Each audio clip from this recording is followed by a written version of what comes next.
Good. Warm week, huh? Yeah, it's killing me, man. It's too hot. Almost 100 degrees the last couple days. Oh, those are words I don't like. It's too hot. I'm telling you what, the commute is just killing me with this heat.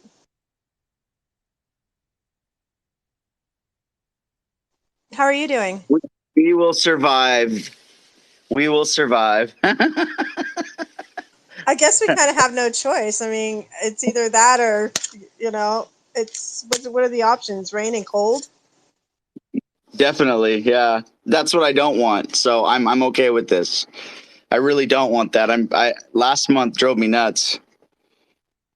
I mean, I'm glad it's here, but at the same token, I'm so fickle. I'm like, I just wish it would cool down a little. But, 72 is my perfect temperature.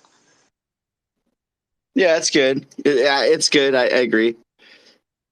Cats. Yeah, what's going on, peoples? How you doing? I'm good. How are you? Hey, everyone. I'm good. We were just talking about the heat over here. I know you got it hotter over there, though. I'm sure, right? Oh yeah. What's your temperature right now? It was 95 when I got home from work. Let me see what ours is right now. Hang on.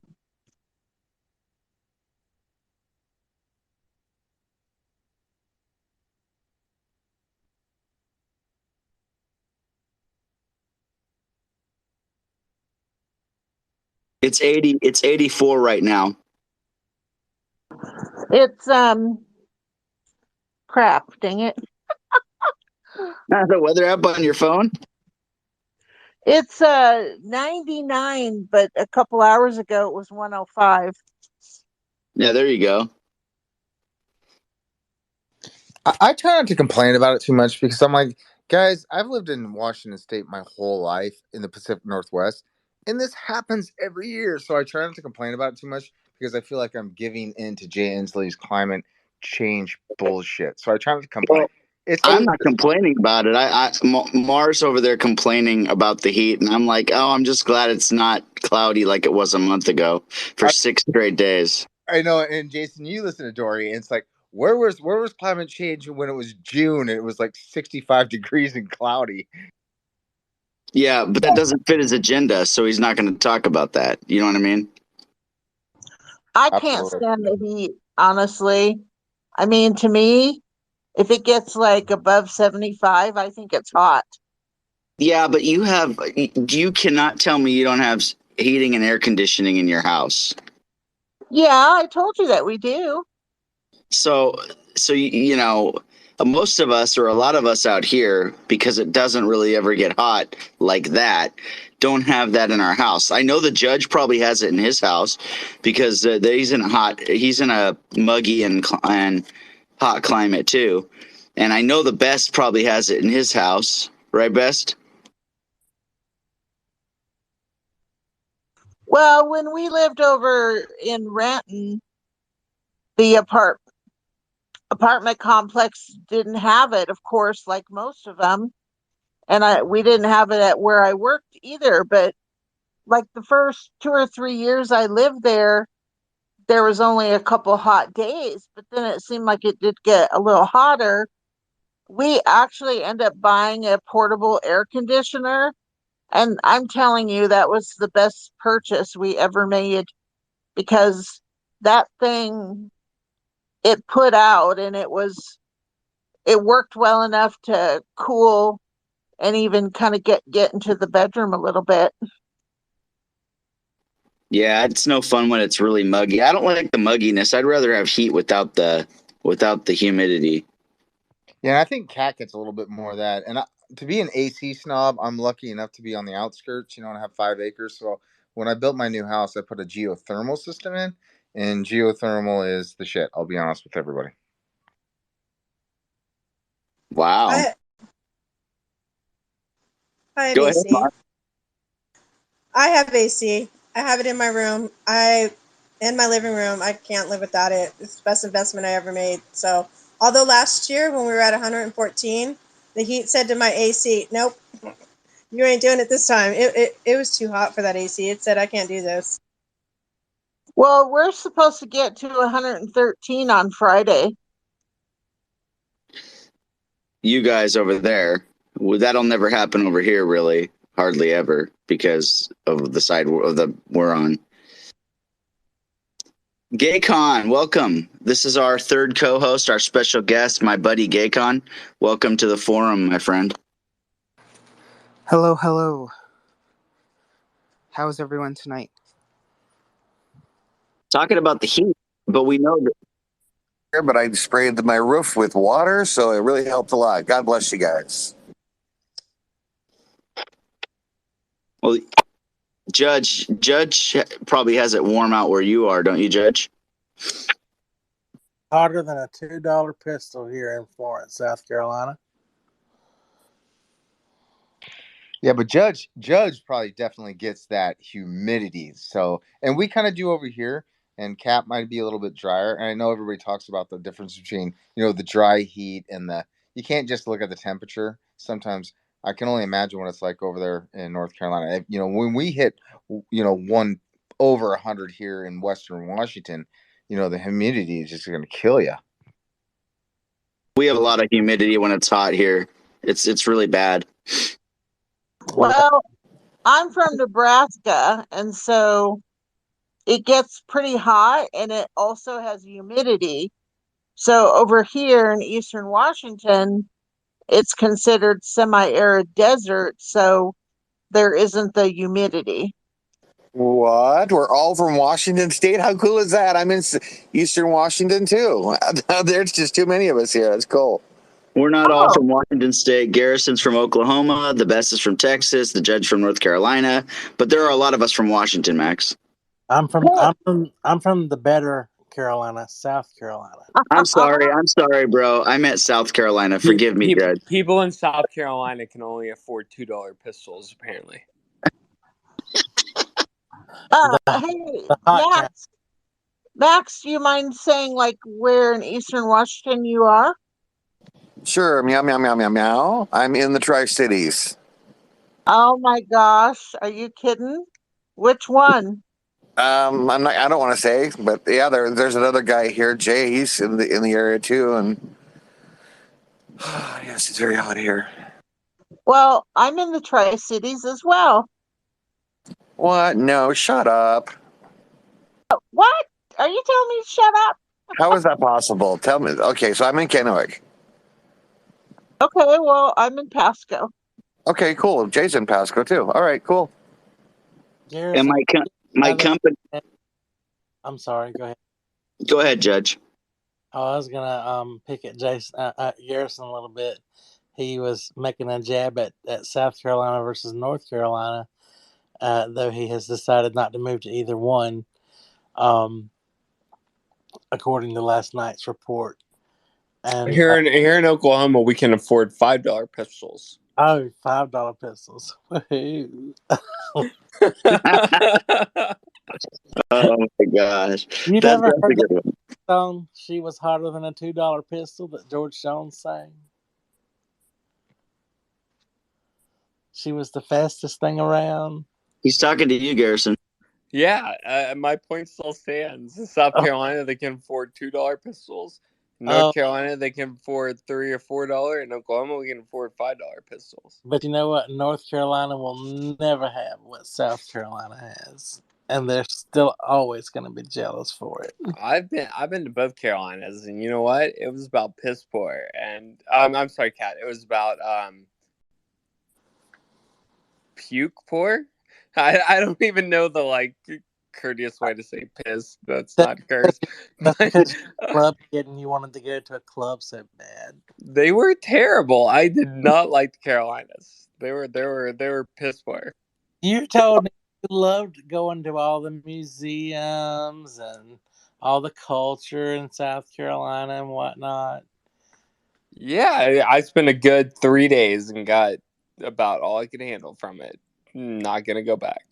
So glad for you. You stay out of All right, all right. Well, I am so glad that we got this revolution of North and South Carolina from the judge. But we're gonna start the forum officially, and I'm so glad all of you guys are here. Okay, but wait, Jason. I was going to ask you. You were going to say something about your company is in the Tri-Cities, or Yeah, we have a shop out in the Tri Cities in Richland. a shop? What kind of shop? What do you do? It's a truck and trailer shop. They were building it, and then it was built last year, and so. But I about 3 or 4 times last year, I got to go deliver over to our customers in the Tri Cities from here where I am, and it was a long day. But the other driver did that for a long time until we got a shop out there, and now they just have their own drivers. So, but yeah, so I love seeing different areas and stuff. And I love Garrison and the judges banter back and forth about North and South Carolina, and Garrison not going to move there. It's funny, but thank you all for being here. Let me fix something. I usually dim on my phone. I usually leave it from dimming quickly because it dims quickly when I don't. So I'm going to fix that because I can't read stuff when it's that way. Sorry, that I probably didn't ask TMI too much information. All right, so I wanted to say that Gaycon is our special guest host tonight. We're very honored to have him here. Thank you, Gaycon, and we look forward to his overtime topics. And I love having all of you guys here, all our friends, the judge, Garrison, every single one of you. The forum now has a new mission statement. And so I want to read that real quick. The Conservative Political Forum is a forum where in the Conservative Political Forum, everyone has opinions, but we work to find common ground. That is our mission statement for the forum. And we just want to find common ground together because we know we're going to have people in here that we don't always agree with. And we just want to find that common ground. So I have an opening topic, and so, Gaycon, will you watch for hands in this opening topic? You got it. Okay, I'm going to read it real quick, and then we'll go right into the opening topic. Here it is. Opening topic is this. I just have to get to it real quick here. All right. So we all know that in a lot of states, the blue state governors, some of them are a part of WEF. And I want your guys' opinion on this opening topic. It is the World Economic Forum. It published a paper last week calling for the end of wasteful private car ownership. WEF argued that a communal sharing of cars would lessen the global demand for precious metals and fossil fuels. I will open first by saying I do not agree with that. I do not want to share a car with somebody else.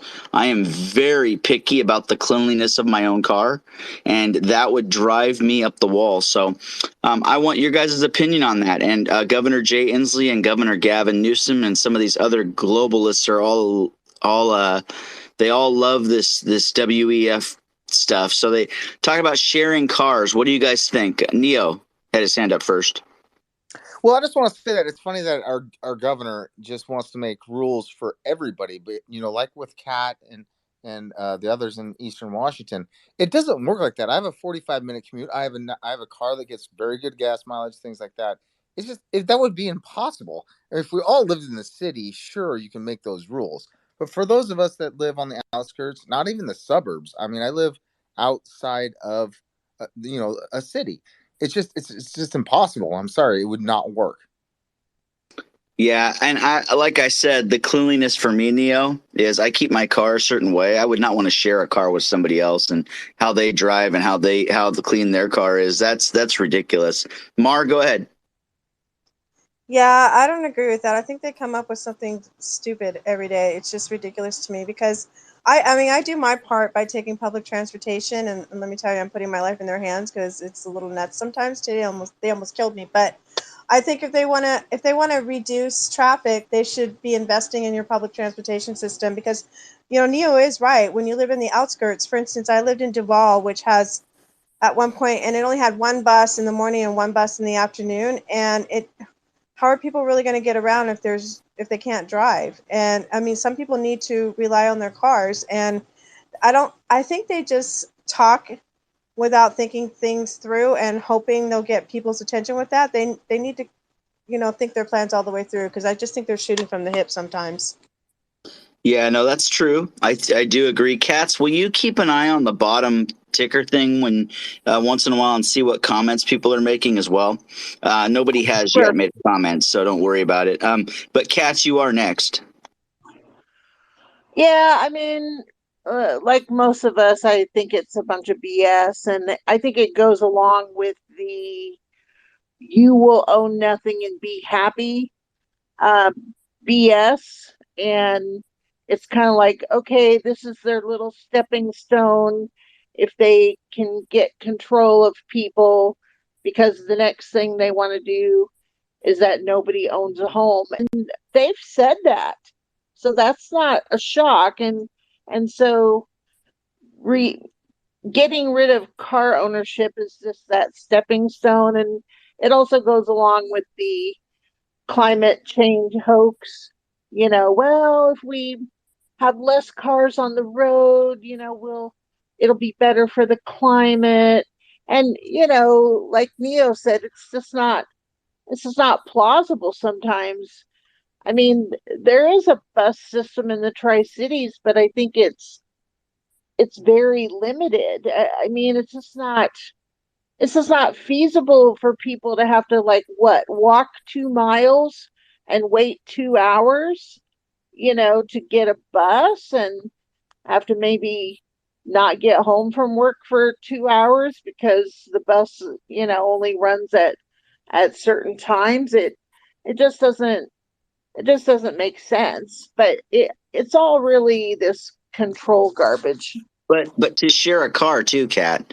Like for me, I'm real picky and cleanly, and I am very sensitive to cigarette smoke or any kind of smoke. And if I had to get into a car with somebody, that would be that somebody else drove. If I had to drive a car that somebody just drove and they were smoking in it, that just wouldn't work for me. You know what I mean. So Gaycon, go ahead. You had your hand up. I was just gonna make the point that living here in California, a friend of mine, uh, sort of diverting from the shared car, not owning a car thing, uh, a friend of mine basically figured out that it would be more economical for him to buy a used Tesla and pay a monthly car note. It would be cheaper for him to do that than to have a car that runs on gas, because the gas prices in California were so outrageous. And so their gas taxes and all of the stuff that they've done to make gas so expensive in the state is it's working in the way that they want it to. And while I applaud my friend for doing the economical thing, it pisses me off that I'm sorry, it ticks me off. I apologize. That we have to stoop to this level, basically, because it's also not convenient, because he's having to charge his car, every other day just to get back and forth from work. It's just it's all ridiculous in the end. But they're getting exactly what they want by the gas taxes and making gas as expensive as it is.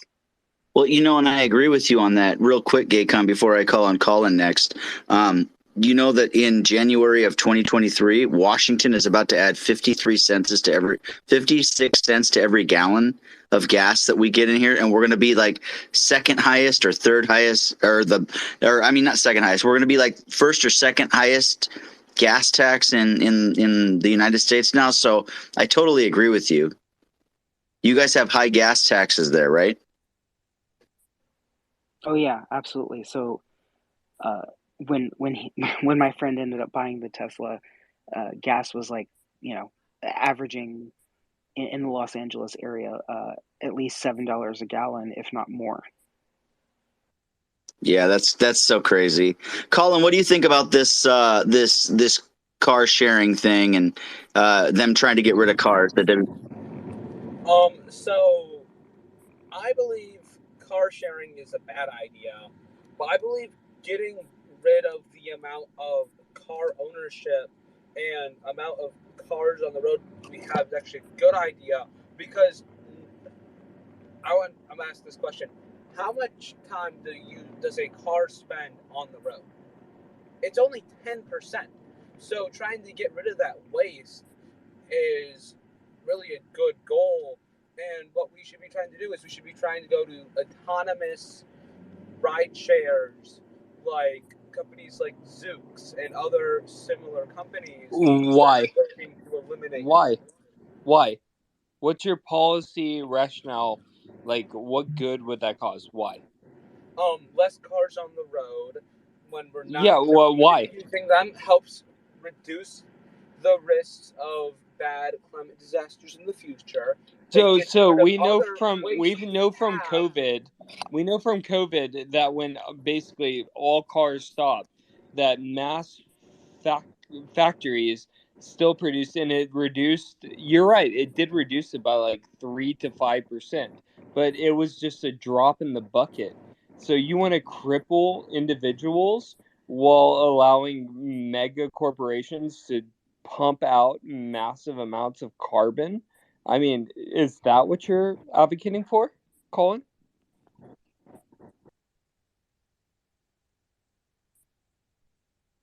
You there, Colin? But we need to work on maybe less cars on the road through ride sharing and autonomous vehicles like Zoox, and Waymo is another good company that's trying to do this. Did he answer your That's a question, Garrison? No, that's a drop in the bucket. Yeah, maybe okay, that would reduce it by 1%. But sure, whatever. If you're like a greenie like One Colin and drop you in are the bucket. really in favor, if you're a greenie like Colin and you're really in favor of reducing the carbon footprint, sure, we can reduce people who drive cars. Sure, that'll get it down 1-2%. But 80% of It the would carbon probably put us. footprint is by mega corporations who are pumping out massive amounts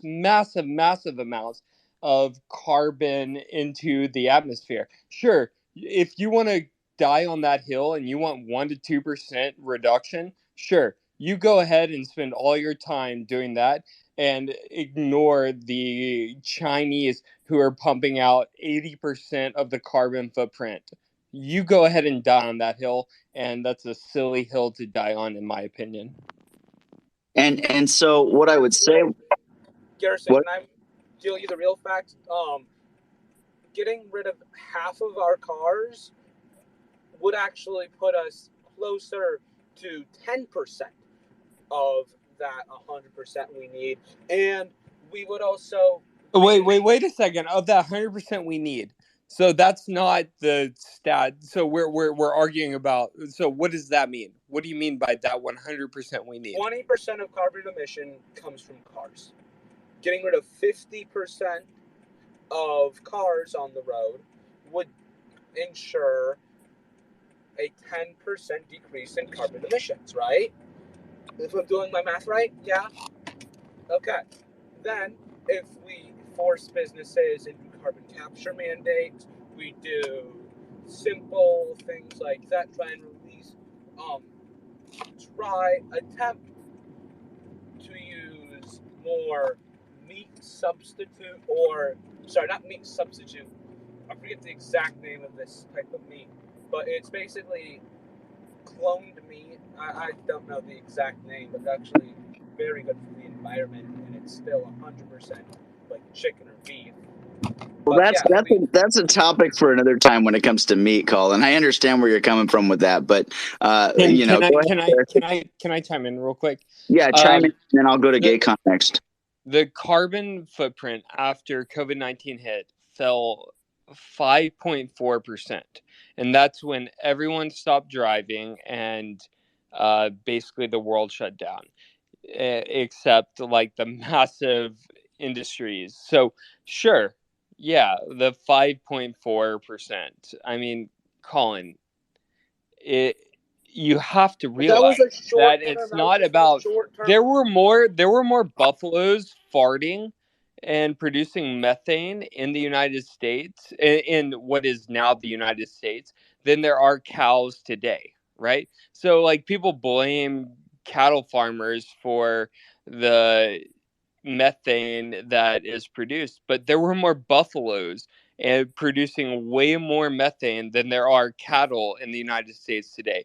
Cars produced 5.4% of the emission during COVID knockdown, right?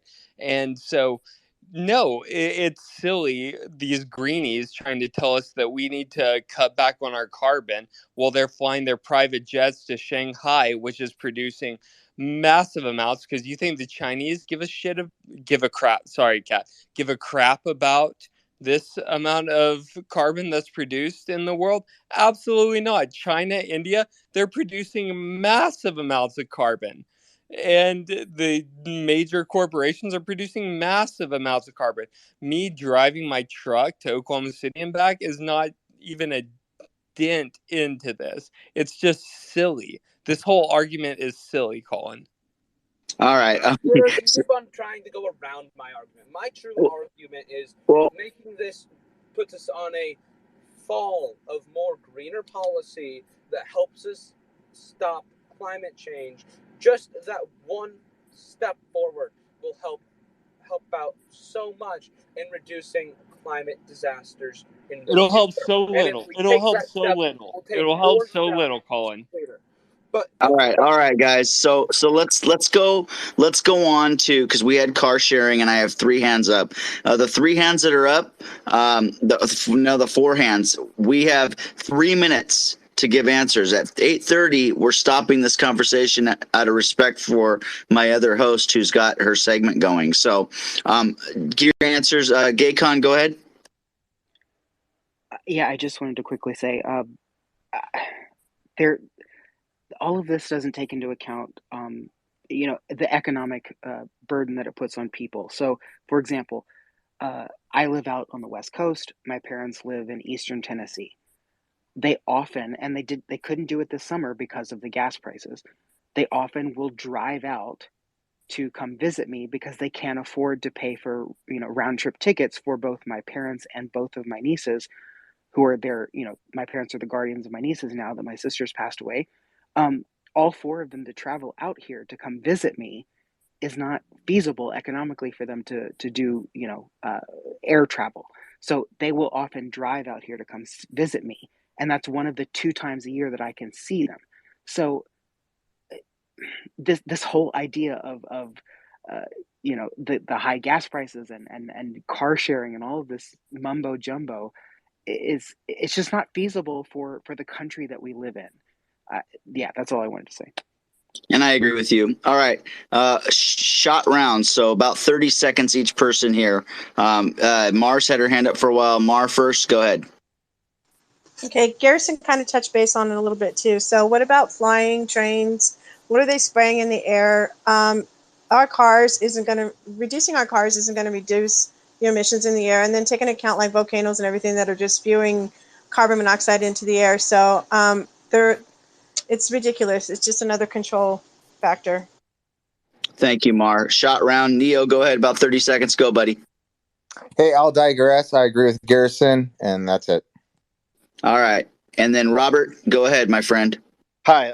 When guys make, or when engineers or when people make their cars that they start to run on water, like, and why do those people disappear and just, like get mysteriously murdered? Like, it's probably, there's probably one side doing it. I want you guys to think about that.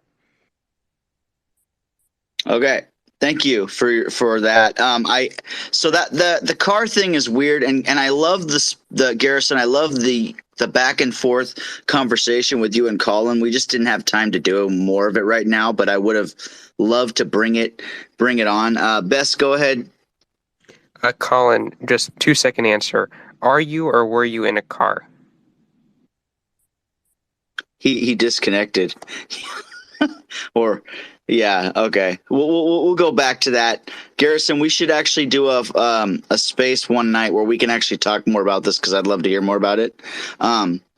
What we'll plan that with. I'll plan that with you.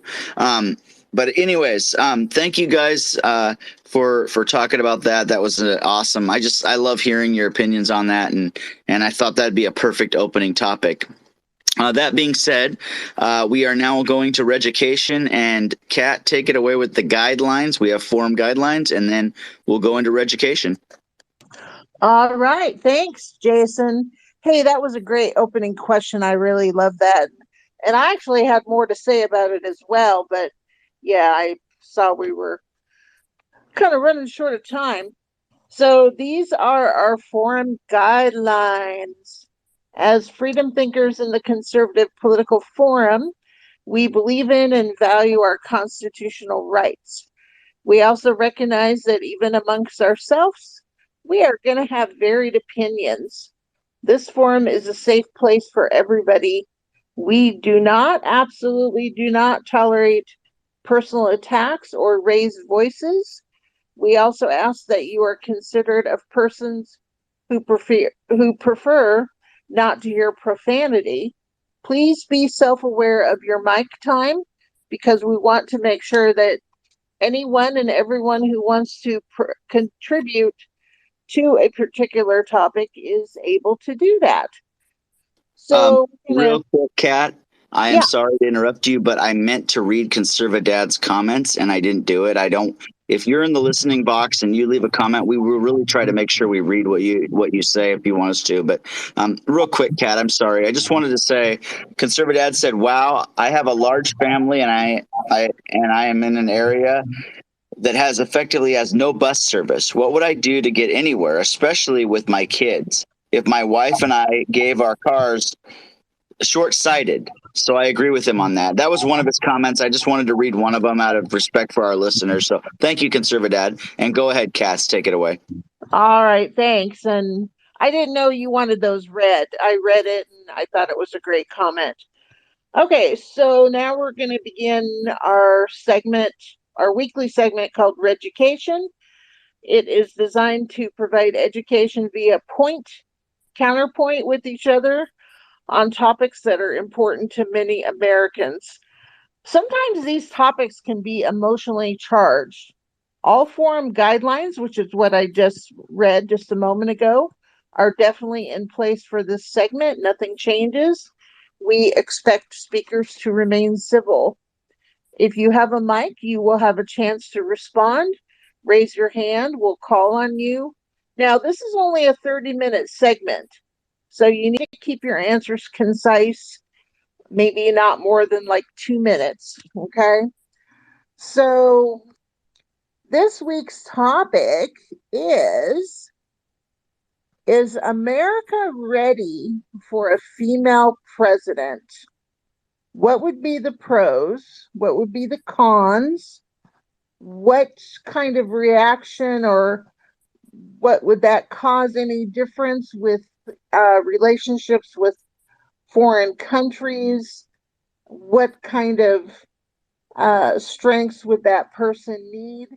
And I don't want men to be hesitant in answering for fear that their real feelings about it might come off as sexist, because I honestly really doubt that I'm going to think any of the answers are sexist. So please, I want you to say what you really feel about the topic.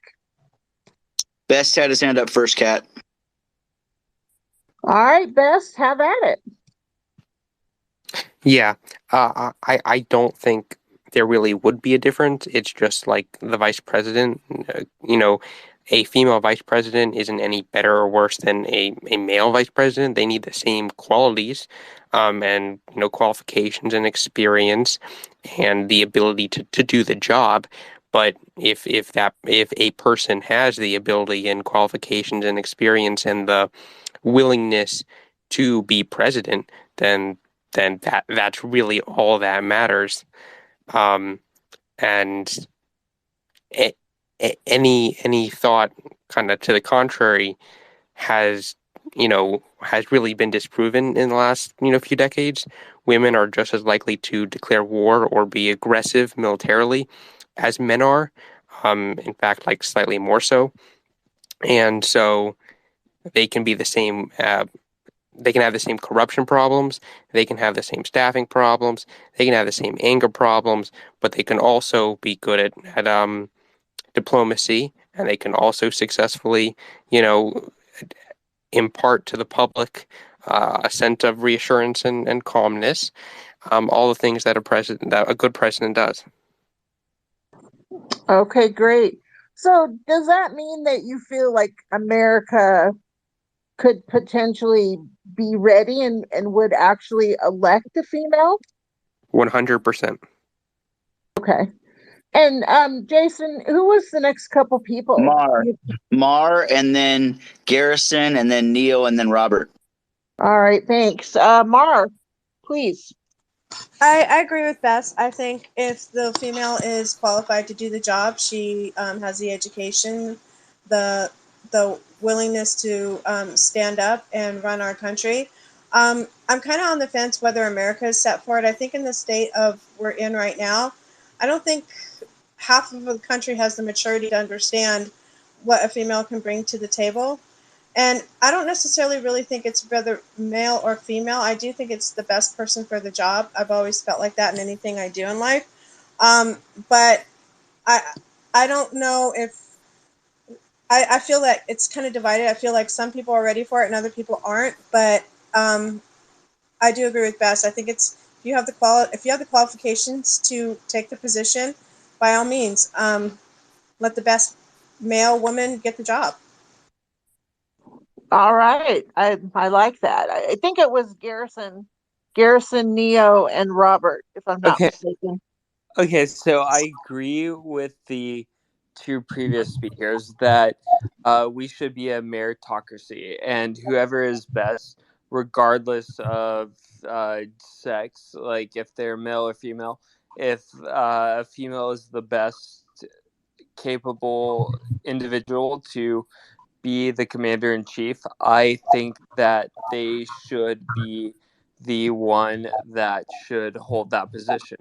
Now, with that said, I'm going to be a little bit more controversial, and I know that that's why these spaces exist. So, men are more likely to be leaders. Look at every single animal pact. Look at wolves, look at elephants, look at anything. A male is the alpha, and they're the ones that is leading the pack. So, because of that, I think more likely than not, a male should probably be the leader, but that's not dispositive. I do think that in some cases that a female is actually a better leader. Angela Merkel, Theresa May, um, Thatcher, like there are definitely cases where a female is a better leader, but more likely than not, a male is the better leader for a society. And so, more likely than not, it should be a male, but that's not dispositive. There are some rarities and cases where a female actually makes a better leader. And I know that's going to get me into a lot of hot water and a lot of fire. What about him? So, come for me. Well, Well, Garrison, um, we're not animals. I understand your point with the animals, but since we're not animals, and God made the animals as they are. And yes, typically in most animal groups, a male is the leader. But since we're not animals, do you feel like God also made the human species to be primarily sort of, in lack of better terms, ruled by a male? We are animals. We are animals, and yes, we are like yes, the man should be the leader of the household. The man is if you believe in biblical teachings, read the Bible. Like yes, males are supposed to be the leaders. And um I don't personally believe all of that jazz, but yeah, I think like the male should be the dominant leader of the pack. And when we look at like a societal pack, yes, like we need a strong male to be the leader. I mean, I know that's very controversial, and it's not always true. Sometimes there are strong females that should take the lead, and I totally support that. But Well, I have to jump in real quick. 75% of the time, it would be a male.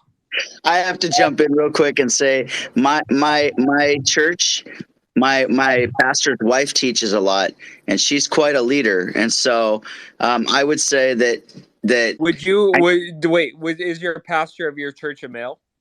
yes, Would you be a member of a church that had a female pastor? yes. Okay, My my most pastor's wife, denominations wouldn't. Most denominations wouldn't, but but I I go to a support that as well. okay, I go to a non-denominational church, spirit, charismatic church, and the pastor's wife. I have my pastor and then his wife. They're the two people in charge, and she teaches, and she's a very good teacher. So I'm just So bringing you that do up. have a male pastor. You do have a male Yes, leader. I have a male pastor, Just but like 90% of churches have a male leader and then a female subservient. Maybe they're like a leader esque, right? But they're not the forefront leader. I Yes, of got you. course. But if Please let me respond to that one. hold on, Ashley. I Wait, want you to speak. I want you to speak, but I jumped in and I shouldn't have. So, Cats, we hey, got to go quicker. And Ashley is actually running in Florida. So, she spoke before. So, I don't know if you want to call on her and stuff. But yes, go ahead. Let Cats. well, okay, so Garrison, I want to tell you that I still love you despite what you said. And I'm very old fashioned. I would not see myself in a church with a female pastor. So let's see. We had Neo, Gaycon, and then Ashley, I believe. Um, and we do need to try to keep a little tighter on our speaking time. Neo, please. Well, I feel like I just jumped into a bee's nest for crying out loud after hearing all that. But I actually I'm gonna go down with the ship with Garrison on this one. I mean, honestly, and I agree with what Mars said and Best. I really do. I did want to make a point though, is that I want everybody to know in this room, and that is that America is not racist. America is not sexist. We're not. Don't let a few judge the mass popularity of us. I mean, because the next conversation is going to be like, well, is it okay to have a gay president? It's always going to be something new. We have to have a black president, a woman president, this LGBTQ president. It's always going to be a speaking point. It kind of drives me crazy. Mars said it. And I think all of them said, I just want the best person, the best policies. What's best for America? I want a patriot in there who loves Americans. That is what's best for the country.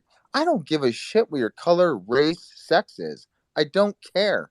Just talk to me and like actually make sense. Obviously, what we have in there now is not the answer. He's a white male and he's a dipshit. Let's be honest, okay? And we have a black vice president and she's a dipshit. Let's be honest. So those two things are. So we always have to change it up. Let's like, oh, let's do a female president. Maybe that'll fix it. So that's what kind of drives me crazy about it. All right, Neo. Do watch the language if you would, my friend. I apologize. I accept your apology. I get you. Gaycon, let's hear what you have to say. All right, I'll try to be very quick. So I also wanted to semi jump on the Garrison bandwagon here. Um, I understand exactly what he's saying. So I might get some flack for even mentioning this name, but Jordan Peterson has a lot to say about the sexes and gender and all of that stuff. Um, by and large, well, okay, leadership is not a one a one size fits all type thing. There are a lot of aspects to leadership. There are a lot of aspects to being president. With that being said, sociological research has shown that maybe women would be best served in a leadership role when it comes to diplomacy, right? Because women, sociologically speaking, by and large, are more agreeable and more diplomatic and more um, friendly to maybe a slight enemy, or what have you. So they might be better in the diplomacy field, whereas they might not be so good in another aspect of leadership. So it's all kind of relative when you think about it, and look at the specific aspects of being president. And so, yeah, that's all I'll say. So I get what you're saying about the diplomacy part, but I'd like you to very quickly tell me where you think the really weak spot, if the diplomacy would be a highlight, quickly, what would be a weak spot? I knew you were going to press me on this. I didn't want to get in the hot seat. So women also sociologically tend to be more um, emotional, right? So And, making split decisions, and having the access to the nuclear weapons and stuff like that maybe might not be a good idea and, for a and woman who, yeah. and Whoa. less willing to push their position. So we've all heard about the gender wage gap, right? That has nothing to do with like actual like misogyny. It has to do with women being less willing to push for a raise or push for their higher position in the company. And that is also true on not across the board. Some women are great at it. Look at Angela Merkel. I mean, oh my god, like if she could be the leader of our country, I would vote for her in the New York Minute, right? But it's just like in general, like women are less willing to play hardball and more willing to compromise, where men are more willing to go balls to the wall and Okay, like push the limits. And okay. So thank you. So not to cut you off, but our time rolls so fast on this, and I want to make sure everybody has their say. Ashley, I'm pretty sure you have been in here. I don't remember you speaking, but we certainly welcome you, and I know you've got something to say, and you've been very patient. So please take the floor. Oh man, do I have some stuff to say? So I mean, I listened to Jordan Peterson too to respond to whoever brought that up. Yes, men should be leaders. Men should do what men do as leading their family, leading, being fathers. There's this. Women are nurturing by nature. They actually grow a human being inside of them. Yes, they're more emotional. Yes, we're high in openness and agreeableness. But at the same time, somebody where things went wrong was whoever mentioned the whole nuclear button, as if like you can't trust a woman with a nuclear button. I can tell you this much. Statistically speaking, when you start talking about people or between men and women and how they commit suicide, men are more likely to commit suicide by gun, which is actually more instant than the way that women usually commit suicide, which is by overdosing. So if you want to talk about somebody who just makes things through impulse, it's men. So we do think about things, we do make decisions. I know that this is not all women. Women are known to be emotional, but I do agree about the fact that we are meant to probably be a little bit more diplomatic. But I think that that's actually what would make us a better leader. Are we willing to go to war? There are certain people that would say no, women are more likely not to go to war, but I would say yes. I mean, if you have to take that step, if you have to, I think they would actually be more actually considerate of all the facts before things move forward instead of acting on impulse. So no, men. That nuclear button comment was the one where what set me off. Everything else, yes, okay.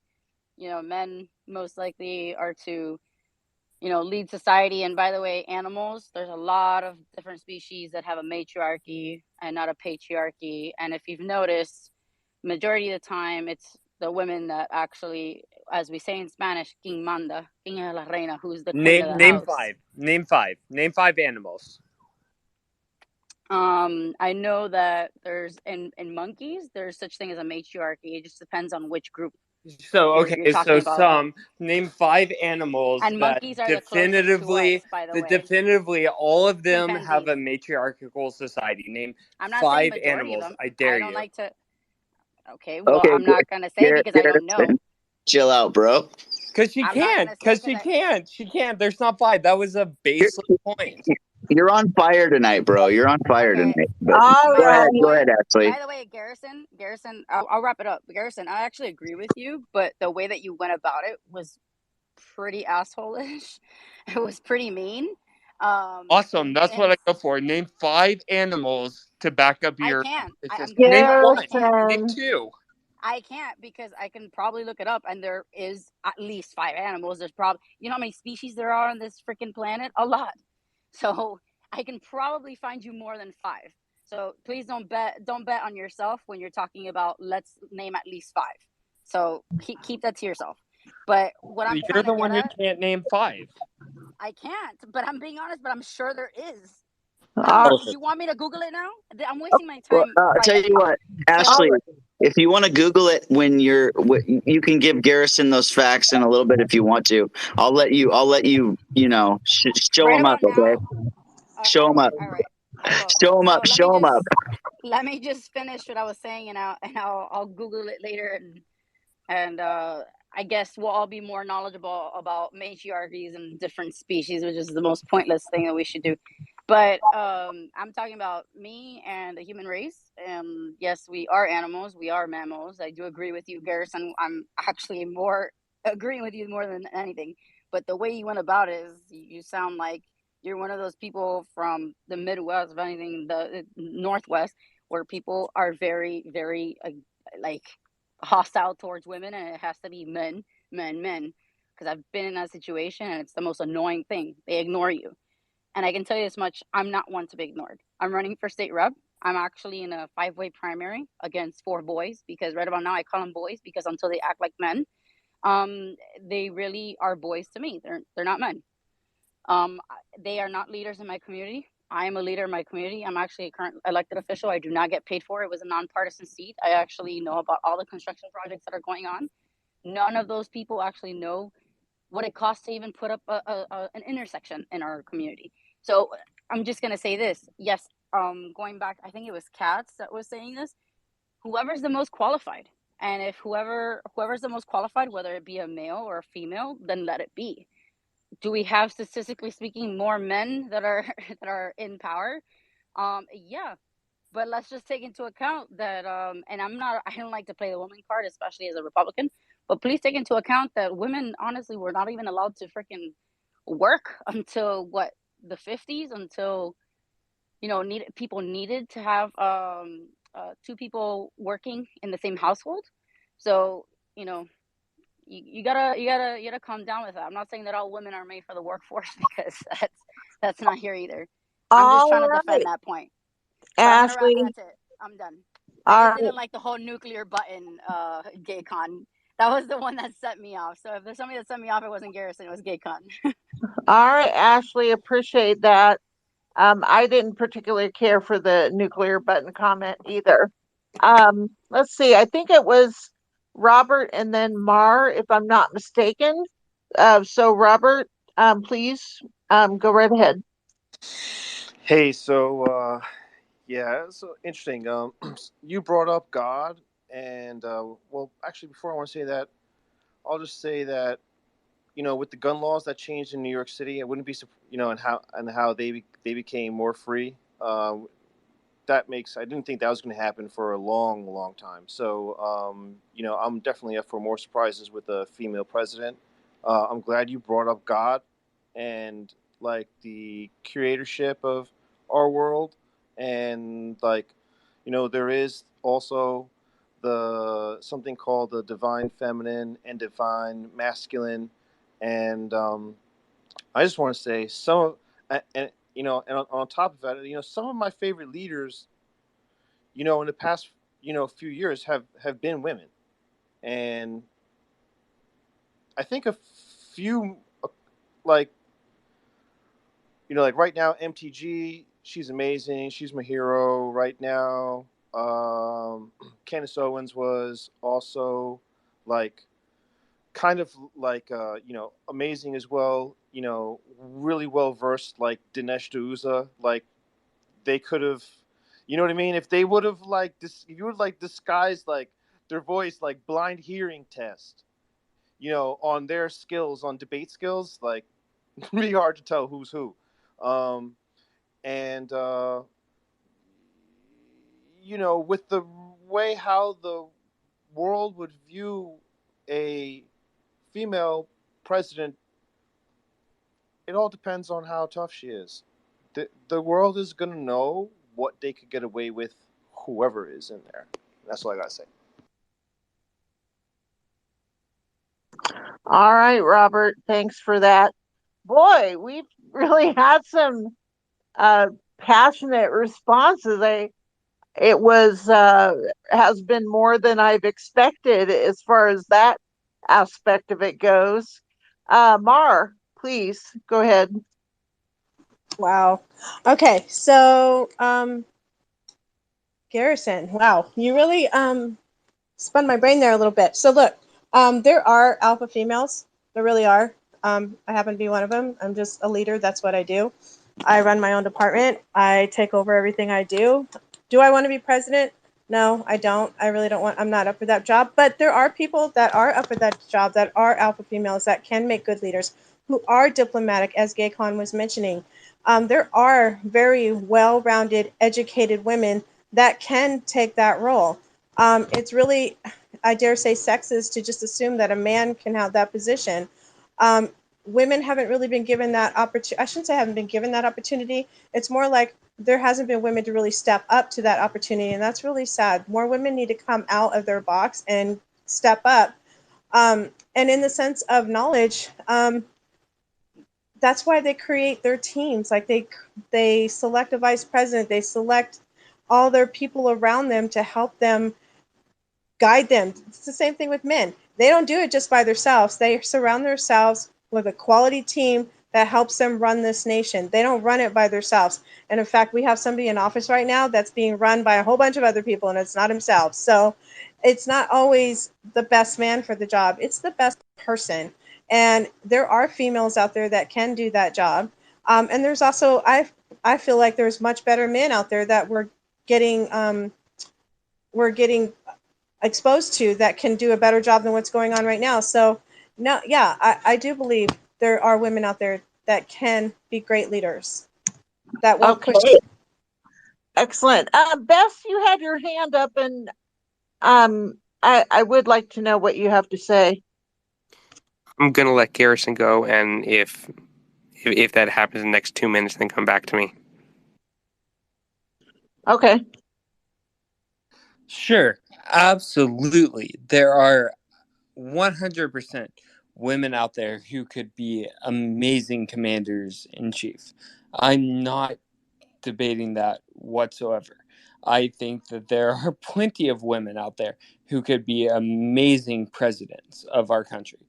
What I'm saying is, if you do a statistical analysis, more likely than not, a man is a better commander in chief. And yes, I'm going to stand by that. Sure. Are there women who are better than Joe Biden or Donald Trump? Absolutely, there are.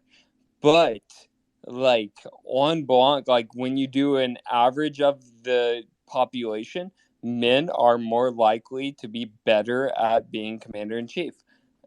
That's just a statistical fact. I'm sorry, but it's true.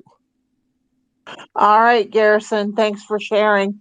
Jason, I think you have something that you want to share about our fun I topic do. tonight. Garrison, you good way of being the guy that rubbed everybody wrong tonight. That was fun, bro. Anyways, I want to say this about the leadership. I do agree there are a lot of men that can lead our country, but I do believe that women can lead our country as well. Obviously, right now, we do not have.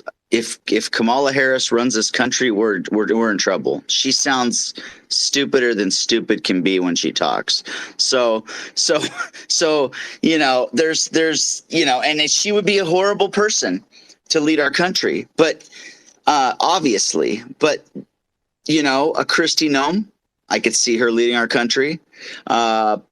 There are other governors that I could see stepping in place and leading our country that are females that would have the backbone to do it. And let's not forget that a lot of these governors or people that would be running for president would have a spouse. So even in their leadership, they might go to their spouse and say, "What do you think?" And they might get some advice from their husband. There's nothing wrong with that. I get advice from my wife all the time about things, or, we all have to get advice from the people. We get advice from people, and they might have advisors helping them. They make the decision. Sometimes it could be a tough decision. Sometimes women couldn't make you would feel like they couldn't make that tough decision. But you know what? They can make decisions, obviously, and I'm all for women succeeding. That's and I'm sure that Garrison is too. He's just being an advocate here, and he wants to see it happen, but he wants the right person for the job also. And so that's where we are with that. Katz, do you want to say anything else before we go on to the next thing? No, it was it was more impassioned than I would have imagined, but that was a fine thing, because I did want everyone to feel comfortable with saying what they really felt without, I don't know, feeling like they were going to be accused of being sexist. That's okay. Do you want me to go ahead and do guidelines again, because it looks like we have quite a few new Yes, I folks do. popping in? Okay. Yes, let's do guidelines, and then we're going to go into headlines, and I'll give the rules after you talk, Kat. All right. So I'll do guidelines. Welcome to everybody who's new. We're so glad to have you. I just want to go over a couple things. As freedom thinkers in the conservative political forum, we believe in and value our constitutional rights. We also recognize that even amongst ourselves, we're going to have varied opinions. This forum is a safe place for everybody. We don't tolerate personal attacks, and we don't do raised voices. And this is important, please. We ask that you are considerate of persons who prefer not to hear profanity. Please be self-aware of your mic time, because we want to make sure everyone who wants to contribute to a particular topic is able to. So Jason, take it away with this week's headlines. Thank you. Welcome to Ashley, by the way. We're glad you're here, and I hope that you do very well in your fight for what you're doing out there. Yes, indeed. We're always honored. Definitely. All right. Thank you so much, guys. And don't forget to look that stuff up. I'm going to give you 5 minutes to show Garrison wrong. So please look it up, and we'll open up the forum for that portion of it for you to do that. Garrison's laughing over there. So Ashley, don't forget that. You can do that. Look those up. We talking about the matriarchy Yeah. of different species, man? Yes. Go ahead and look those up, and I want to give you a moment to. Lions, elephants, lemurs, ants. She already did it. Oh. So. All right, Garrison. So just think about that, bro, and then you can have a little discussion. I'm ready for Gaycon's overtime. I looked that one up today, and Meerkats, got my receipts. mole rats. I'm ready for that. I think you're showing him up, Ashley. Okay, here we go to headlines, guys. All I ask is during this is also when you're not speaking to mute your mic so we don't have feedback. But we're going to jump right into this. Gaycon and Cats, please be looking for hands. When you guys hear headlines that you want to talk about, maybe you can raise your hand. But I also have a opening headline that I want, or a prime headline I want to talk about before we go to the other stuff you might have your hand raised for. So you might want to just listen to everything first. But let's go into it. All right. right. So for those of you that don't know or haven't been to my space yet, yes, I'm a Christian, and I like to give one scripture in the forum every week. And so I got a scripture for everyone, hopefully maybe it'll hit you, maybe it won't. I don't know. But it's out of Hebrews 12:14, the New International Version. And it says, make every effort to live in peace with everyone and to be holy. Without holiness, no one will see the Lord. So basically, as our conservative political forum, we want to make peace with everyone. We want to get along with people and give, we want to find common ground as our mission statement here. So that's all it is. But anyways, on to headlines. Here we go. The first headline of the day is WNBA star Brittany Griner, who has been detained in Russia on drug charges since February, could return to the U.S. after Secretary of State Anthony Blinken revealed Wednesday that the Biden administration has offered a substantial proposal for a return that would include American Paul Whelan. In the coming days, I expect to speak with Russian Foreign Minister Lavrov for the first time since the war began. I plan to raise an issue that's a top priority for the U.S. The release of American Paul Whelan and Brittany Griner, who have been wrongfully detained and must be allowed to come home, Blinken said on Wednesday. So there's that headline. ABC News, The View, on Wednesday apologized to Turning Point USA after the conservative group called on a daytime gabfest to redact the defamatory statements made earlier this week or face legal actions. So Turning Point has told ABC News you need to you're going to face some legal action if you don't redact what you said.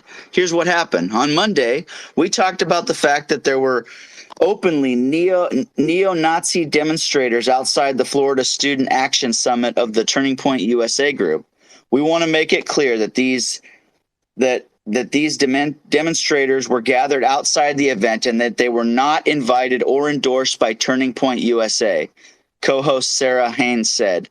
It's funny how they had her say it, and it was Whoopi Goldberg and Joy Behar that were making all the comments, and they didn't have to apologize.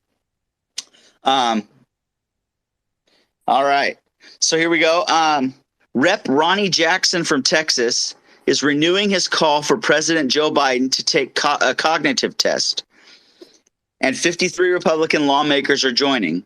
We again write to you to express our concern with your current cognitive state and to urge you to submit to a cognitive test immediately.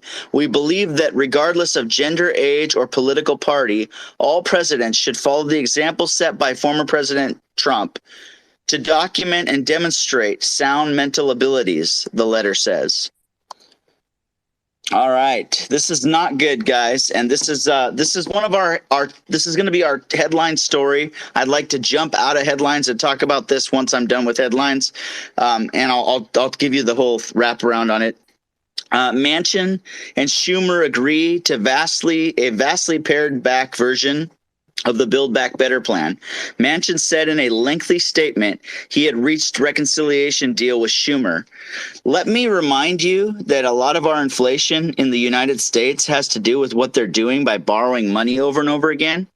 And to borrow the definition from Dan Bongino, inflation is government printing more money leads to people buying more goods, which leads to higher demand, that leads to fewer goods, that causes prices to go up, that in turn causes people to panic and buy stuff they don't need yet. And that leads to fewer products. So they agreed to a pared down version, him and Schumer, and they're going to try to get some more money. They're going to try to yet again put us in even more debt by borrowing more money. So that's something that we can talk about as well. All right. Here's something going on in D.C. right now that's going to happen on October 1st. The climate alarmist group that blocked the interstate around Washington, D.C. on Independence Day is planning to shut down the city streets to pressure President Joe Biden to declare a climate emergency. Declare an emergency is the name of the organization, will organize roadblocks, including a conga line, to disrupt traffic and rallies at the National Monument throughout the week of October 1st, all to put enough strain on the nation's capital to push Biden to take executive action on climate change. Group leader Donald Zeppa told the Washington Free Beacon during the week of arrest declares an emergency. He aims to have 100 protesters get arrested in nonviolent actions. So that's just ridiculous, but they're doing that. And then this is in Best's area.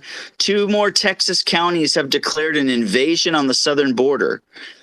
Parker County and Acosta County have become the 7th and 8th counties on Monday to declare an invasion, 2 weeks after 6 counties and 1 city declared an invasion on July 5th. So that is happening as well with the invasion stuff. And then here we go. This is the prime story because we're going to talk about this and the inflation with Joe Manchin. I'd like to jump in on that. So Gaycon and Katz, please watch for hands for this story because the inflation story we just talked about, and with Manchin deciding he agreed to a pared down deal, which means they're going to borrow more money. And this one here. Republican lawmakers are pressing President Joe Biden to make clear whether he had a role in auctioning off oil from the U.S. emergency reserves to a Chinese entity that had been previously linked to his younger son. Ralph Norman led the July 26th letter flagging the sale of U.S. strategic oil reserves worth hundreds of millions of dollars to Chinese state-owned Unipec over concerns that such transactions could stand to benefit the president's son, Hunter Biden. If this is true, this would mark an unlawful activity, potentially posing unethical and potentially illegal abuse of power of the office of the President of the United States, lawmakers wrote in a letter. So I want to talk about, I want to start out with this inflation and this gas prices and the president just selling off oil and stuff. And I want to get your guys' opinion on that and talk about what's going on and see what you guys think of this, because we have high inflation. I know other countries have high inflation, but we have high inflation because of some of the stuff that's going on. And we've got a president that's selling off our reserves to Chinese. I mean, that's just not good. So, Best, go ahead. Yeah, so I want to talk about the most important story, which is what's happening in Congress. After what happened last year, which was a complete disaster from the Biden administration on getting Congress to do what it wanted to do. Basically, Congress had no respect for the Biden administration, had no incentive to pass anything, and they know they're about to lose the House and Senate. So it was, a big question of what they were going to do in this final year. And what they have been doing is just a bunch of bills that, first of all, are bipartisan, and second of all, serve to kind of enrich and further their interest. So the big things that passed in Congress were, Ukraine funding, the gun bill, both bipartisan, both not really helping the people at all, but helping the elites in both parties. And then there was a big push is that this is going to be the final opportunity to pass one, to pass like a Build Back Better, but even bigger, just a giant climate-focused inflation-fighting bill, and get that done as the kind of the final thing that Congress does.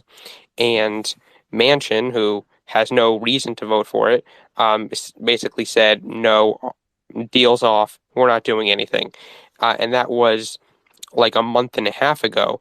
And then Congress kind of pivoted towards kind of symbolic, protecting abortion and social issues, etc. That didn't change anything at all. And just doing, those things until maybe they can sneak amnesty in. But that's basically it. But what's interesting is that the reaction from the people, from the people inside Congress to Manchin's saying no was kind of odd. Usually they just kind of accept it, and especially Republicans just, okay, fine, he said no, end of story. But they got into action, and I remember like the day after that was announced, Ilhan Omar's staff were like putting together, group chats between all the progressive Congress members, interns, and staffers to see what they could do. And remember, wasn't it earlier this week when a bunch of them got arrested for being in Schumer's office, and protesting. And it seems like, I'm sure they did a lot more than that behind the scenes, but all of that kind of culminated in bringing Manchin back to the table, which is something that does not happen very often. So Manchin and Schumer now have a deal. We'll see where it goes. It will make inflation worse. It will. We obviously know. We all know that we're in a recession, but this will put us in a depression. It does not. It does not. Do anything to serve the needs of the people at all, despite what it's named. Um, and another interesting thing is that one of the symbolic, and self-serving bills that they were doing before they realized they could do the big bill was the CHIPS bill. Basically, it's a bailout, for chip companies under the guise of, um, competing with China. And we all want to compete with China, but the solution is not to give American companies free money, because that doesn't solve anything. So if it went back and forth, and then it originally was bipartisan, and my governor, Greg Abbott, and all the Texas, Cornyn, and all the Texas people came out saying, yes, give all the money to the chip companies because they'll build factories here, blah, blah, blah, blah. And it was bipartisan, and they were going to do it. And that, if you remember, Nancy Pelosi, husband, bought all stock in these chip companies before this bill was announced. That was a few months ago. And then she sold it this week, interestingly. And it seems that she knew that Manchin was coming back to the table. The reaction from Republicans to Manchin coming back to the table was, okay, now we will whip our entire caucus against the big bill and the CHIPS bill. We'll do both of them, cut them, group them together. We're against both of them, even though Republicans were overwhelmingly for the CHIPS bill before this. So a complete reversal. And because of that reversal, Nancy Pelosi now, I guess, has less confidence that's going to go through, and then sold her stock. And after all this news, the stocks have plummeted. So it's a very interesting, kind of few months in Congress. They're about to go on vacation in like 2 or 3 weeks. So they better wrap this up, and then it's campaign season for all of them. So this is kind of the last final push to get anything done. That's really crazy. Thank you for that information too. When I saw that, I was like, that just was crazy. Did you hear my Dan Bongino take on inflation? Because I believe exactly what his definition is really what it is. Now I can read it one more time in a little bit just to kind of go over it. But Mar has her hand up, and then Neo. I actually think it was Neil before me. All right, Neo, and then Mar. Well, thanks, Mar. No, I agree with Bess. And of course, you had to make my head go a different way when you're talking about the chip thing. So I'm like, are you kidding me? And then the Build Back Better thing. I just wanted to point out real quick, though, because I'm old enough to remember when they're going off about the high gas prices and Biden's administration about it. The president doesn't really control that. Now we're selling all stuff to China. And let's say, I don't know if it exactly has everything with our stuff going down, but we have record high gas prices going down. We've never seen these prices go down so fast.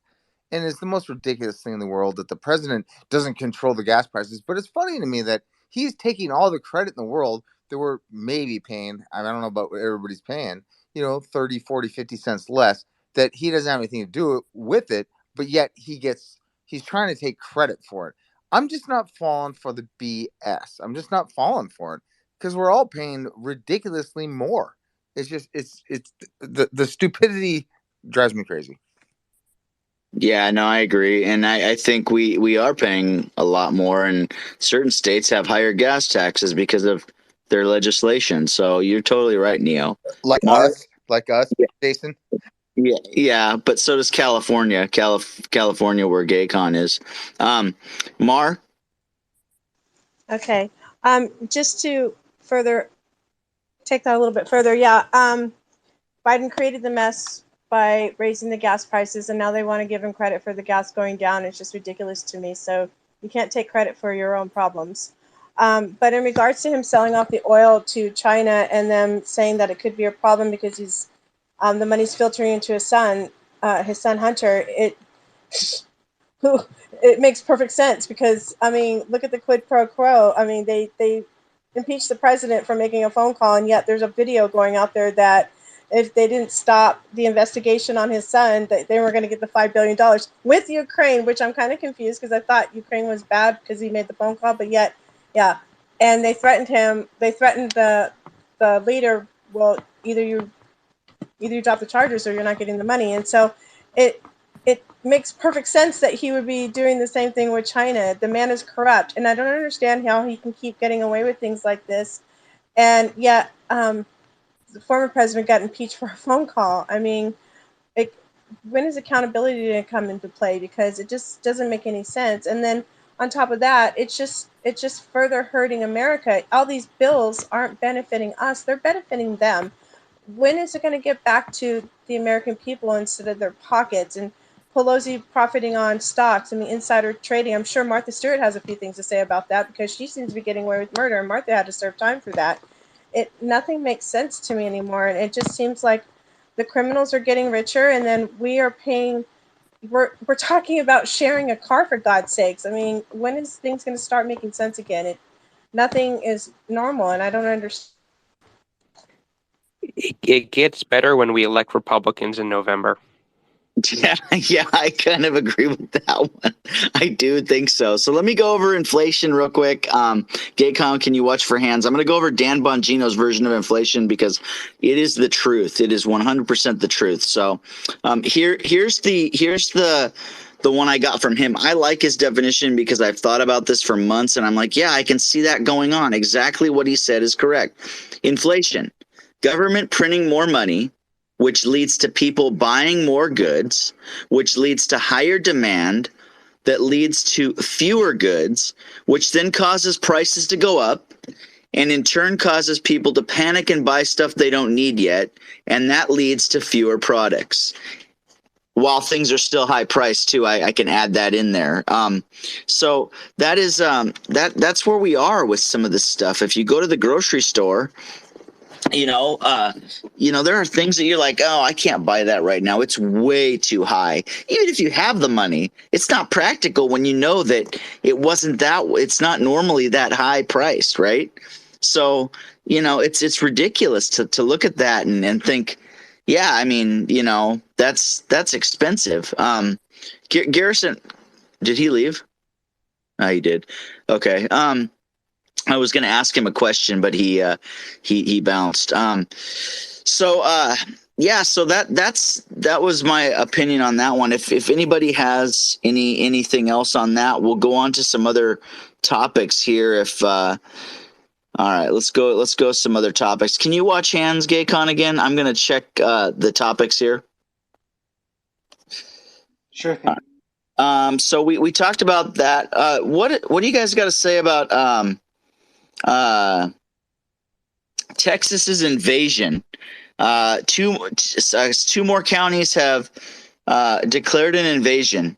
So I really think it's starting to happen, and that people are going to start saying, "Hey, we got an invasion going on. We're being invaded, and crime is up and everything, and this is happening in Texas, and I think other counties and other states will do it too at some point." Neo, go ahead. Oh, I didn't want to bring up a different topic. I mean, how I Go feel ahead. Western Washington as far as the fentanyl deaths. We don't talk about. We're all about climate change and things like this, and saving the planet when people are dying on the streets. So I mean, that's my quick point on that. I was just wondering what your opinions, Jason, were on. There's a lot of stuff on Twitter about Joe Biden looks different every single time he talks on. I mean, are there two Joe Bidens? I don't want to be conspiracy theorist on this, but I'm like, for real. Like, you look at earlobes, eyes. I mean, I know they're jacking them up on drugs. I mean, I gotta tell you, am I crazy on that one? Because I'm starting to buy into that a little bit. There's not two Joe Bidens, but Joe Biden is drugged. Joe Biden is super drugged. Garrison, what's your opinion on that?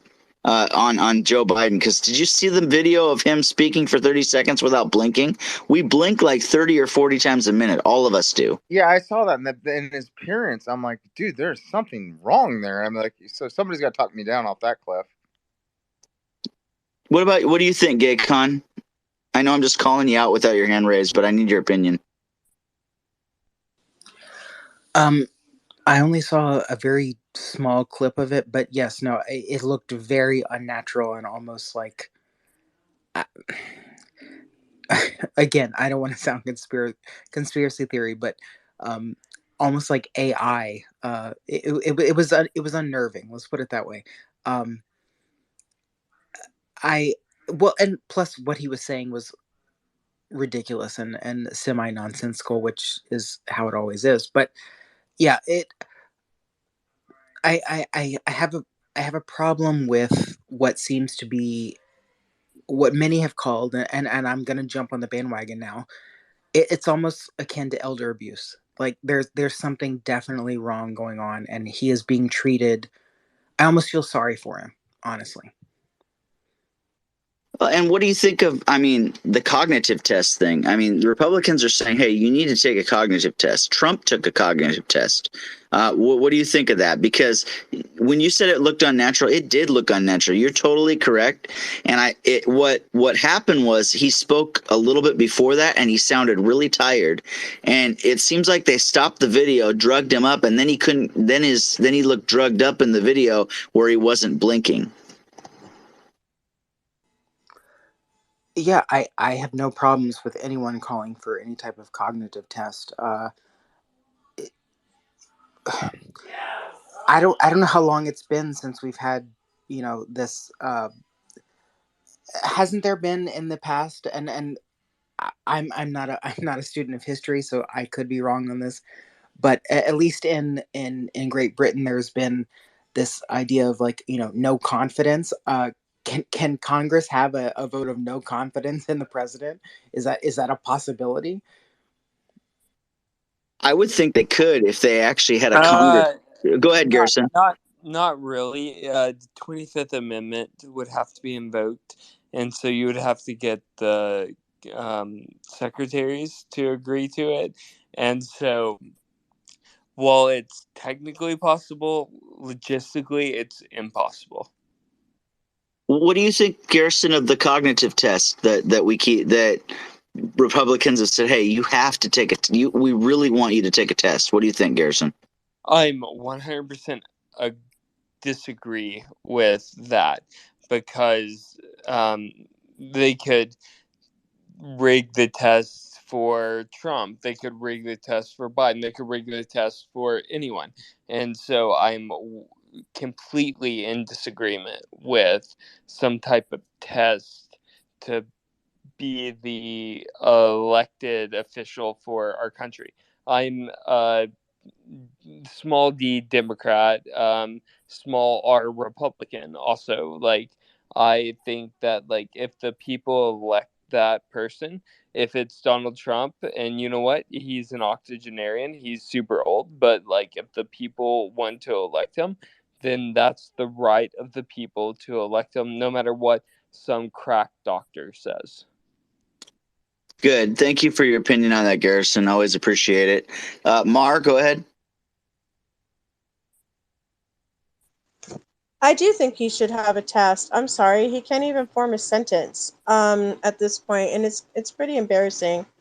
Um, he's supposed to be the leader of our country, and if you can't even form a sentence and tell us with clarity and discernment what you're doing, what your plans are, where you're going, Do you think Donald Trump should be subjected to the same tests?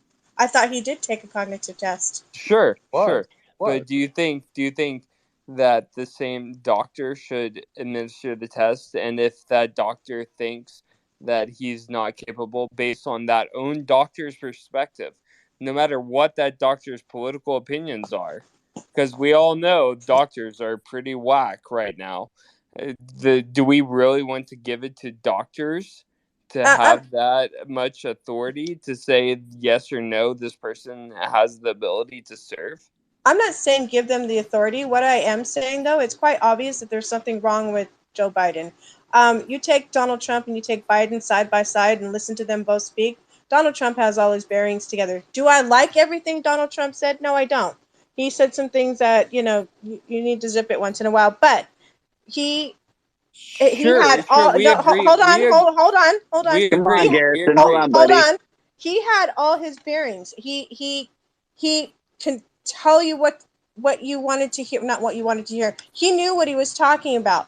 Biden can't even finish a sentence. And to me, that says there's something medically wrong with him, and he's not capable of running the country.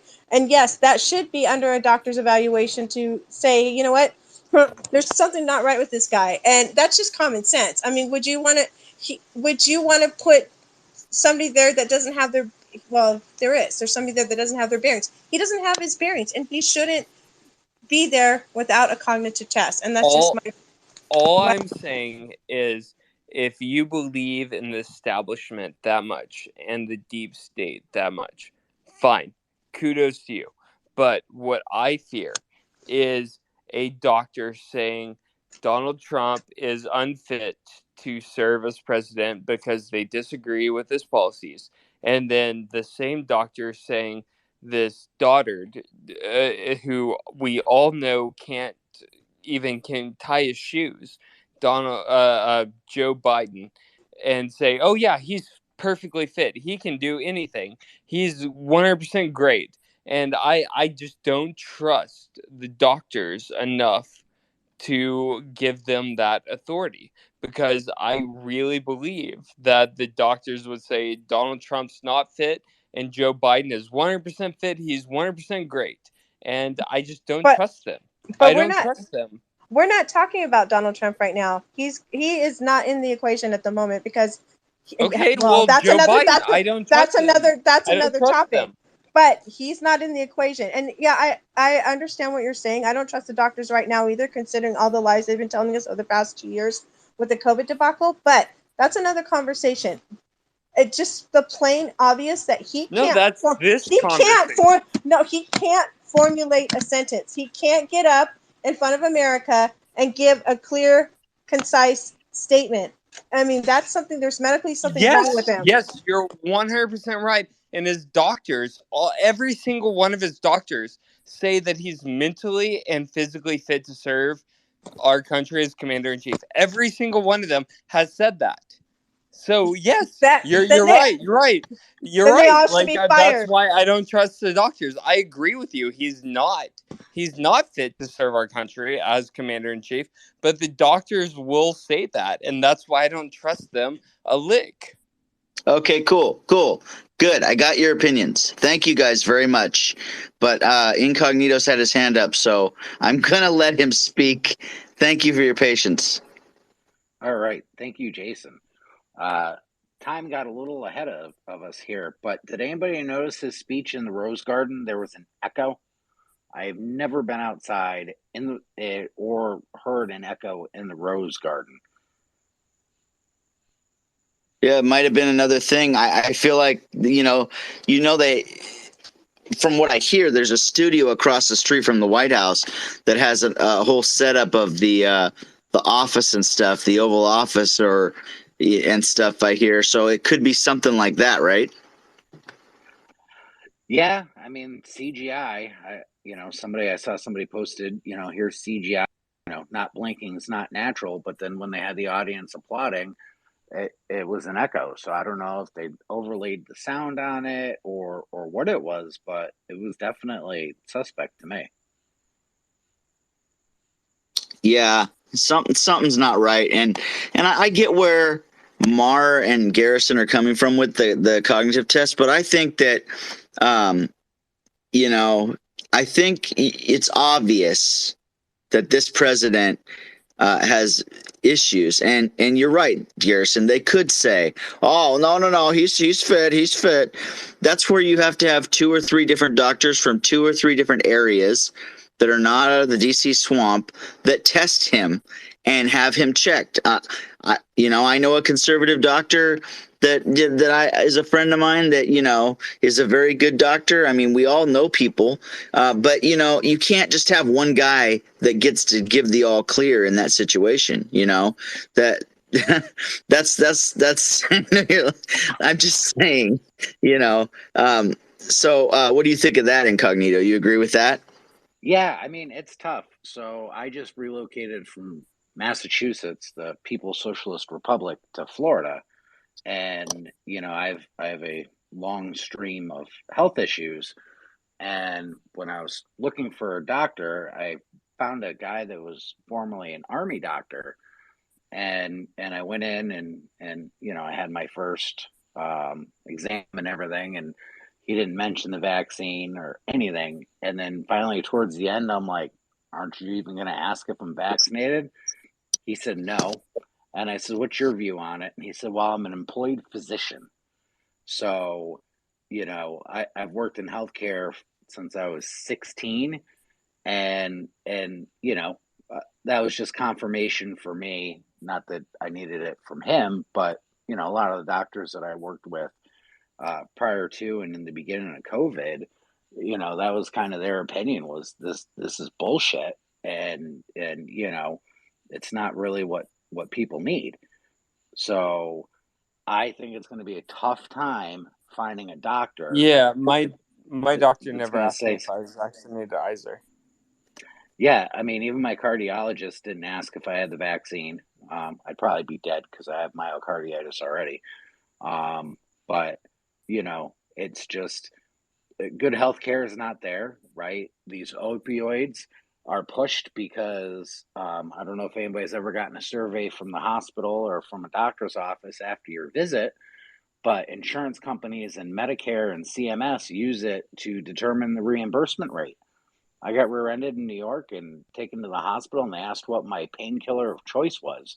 Apparently, Motrin threw them off guard.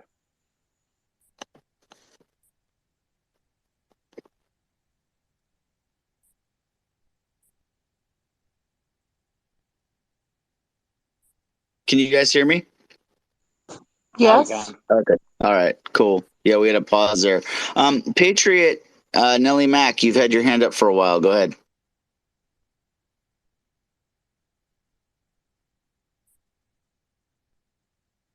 You there? Huh. Cats, go ahead. We'll go back to Patriot. All right. Well, I mean, obviously there is something very wrong with him, and I suspect that the Democrats want to keep him where he is until he gets to the point where he simply can't walk and can't talk. And honestly, I think he's getting kind of close to that point. I don't really think whatever drugs they're giving him are gonna uh, do it for that much longer. But I get what Garrison's saying about not trusting doctors, because I feel that way too, and I feel like, yeah, that they would just say, "Oh yeah, he's in perfect health," right? But I don't know, maybe like a panel of sworn nonpartisan, and in the end they still could lie and say the guy's perfectly fine, but maybe they'd be honest. You don't know. I just think no matter what happens, the Democrats are going to hold their ground until they can't anymore. So if he does get completely incapacitated, I guess they're going to have to roll out roll out Kamala. I don't know. It's pretty crazy. Yeah, that is crazy. I agree. That'll be weird. And she is definitely not a good leader. But Patriot Nellie Mack, you ready? Okay, can you hear me? We can totally hear you now. Yay. Okay. As far, in my opinion, as far as the cognitive tests for Biden, I think it's more important, and I think that we're going in this direction, is to convict him. A lot of information lately is being demanded by different judges as far as, he and Hunter and all of his corruption, all of their corruption, they're all in on it. And I think that the pressure needs to stay on following that track, because they are all corrupt. And it's kind of like how the country is in the two less than 2 years. You know, we've tanked. It's just horrible, and that's deliberate. Nobody is that stupid. That's all I have to say. Well, thank you, Patriot Nelly. It's always good to hear from you. Cheryl just requested a mic. Did you have something to say? I know your hand wasn't raised. I hope I didn't put you on the spot, but maybe you want to jump in on this conversation before we change the subject. Yes, sir. Thank you. So yeah, I agree with the previous speaker about the doctors panel, because all the doctors are completely bent right about now in one direction, and I don't trust them as far as I can throw them, especially after the past 2 years. So no, I don't agree on a doctors panel. If they're going to go with the 25th Amendment route, they need to do it through the constitutional uh, proper routes, but they're not going to, because Kamala Harris is horrible at retail politics. Everything that comes out of her freaking mouth is word salad. Nothing makes sense. It's just repeating the previous sentence she said in a different form, and it's it's just it's bullshit. It's all bullshit, and I'm so tired of it. But yes, no to the doctors panel. No to the doctors panel. Getting him out of there. I'm not going for that, because the next Republican president that comes in, the same doctors panel is going to come in and be like, no, this president is unfit, and I'm not buying that bullshit. So no to the doctors panel. That's a good point, Cheryl. Thank you so much for coming to the Conservative Political Forum and jumping in on that. Patriot Nellie Mack had her hand up again.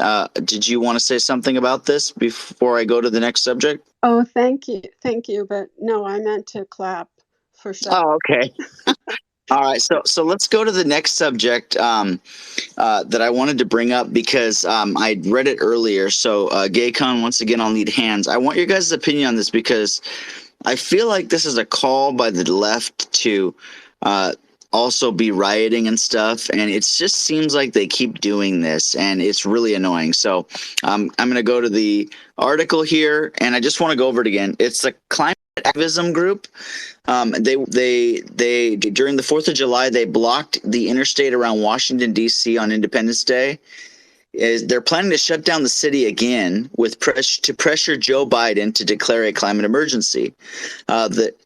Declaring an emergency is the name of the organization, Declare Emergency, and they'll organize roadblocks, including a conga line, disrupt traffic and rallies at national monuments throughout the week of October 1st, all to put enough strain on the nation's capital to push Biden to take executive action on climate change. Group leader Donald Zeppela told the Washington Free Beacon during the week he wants to see 100 people get arrested. So it sounds to me like he's pushing for a bunch of just unrest and stuff during that week. So I wanted to hear your guys' opinion on that, because I think that's ridiculous, and tell me what you guys think of that. Going on, because I mean, all through 2020 we had, like, in our cities, they were destroying and burning down stuff, and then now January 6th, a year and a half of just a bunch of stuff going on, and here they want to go to DC and do what I feel is the same type of thing that happened on January 6th, only to pressure Biden, and they're coming from the left. So what do you guys think? Neo had his hand up. Well, that's what cracks me up, is like, can we define what an insurrection is? Can we define what quid pro quo is? And all the things that the left always accuses all of America of doing, they do themselves. It's just it's a playbook. Seriously, every single time. They do it every single Maxine Waters, you name it, every time. It's the same shit over and over. Yeah, I mean, it is, and it seems it's obviously a double standard. I've said it before, where there's a double standard, there's a hidden agenda, and with January 6th continues to have hearing after hearing after hearing. These guys want to go to DC, and they want to disrupt on the right side to get Biden to push for a climate emergency. Mar, go ahead. I believe that I read that there's some court case going on in October. I'd be more inclined to believe it was a distraction.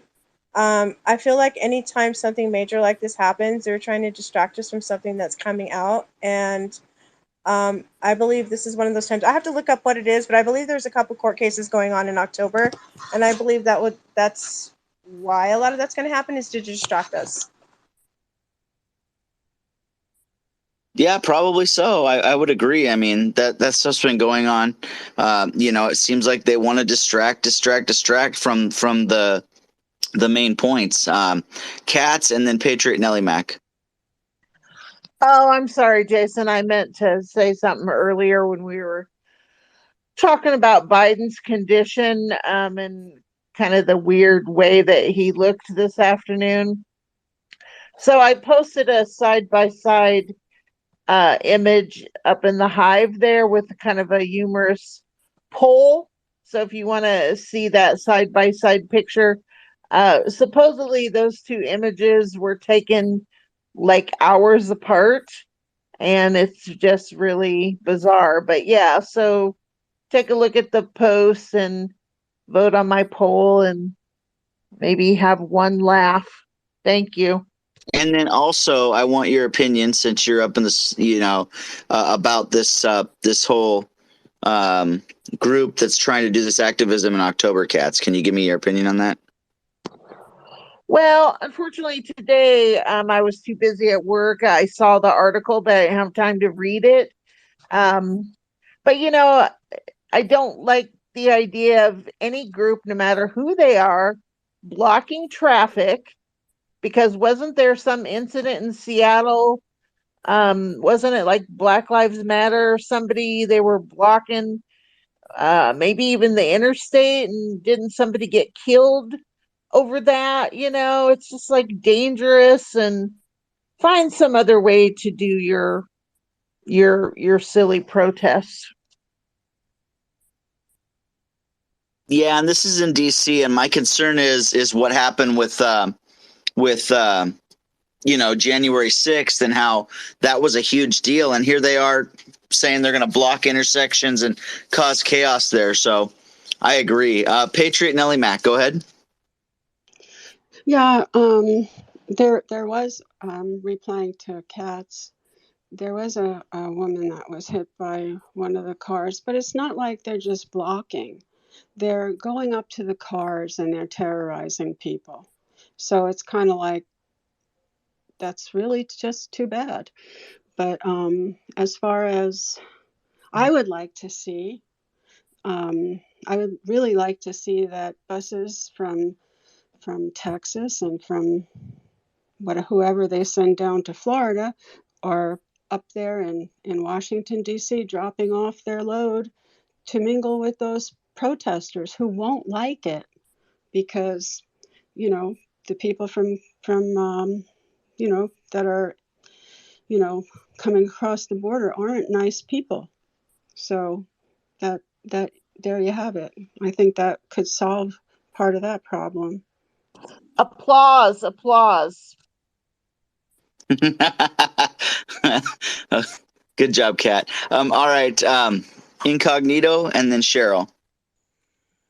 Yeah, I saw Mayor Adams, the mayor of New York City. He was like losing his crap on TV because, now all of these people are getting bussed in and it's overwhelming their shelters and, you know, they shouldn't be there. And they're like, Texas is tricking people, into getting on the bus and everything else. And it's like, yeah, they tricked people into getting the vaccine. It's all about control, right?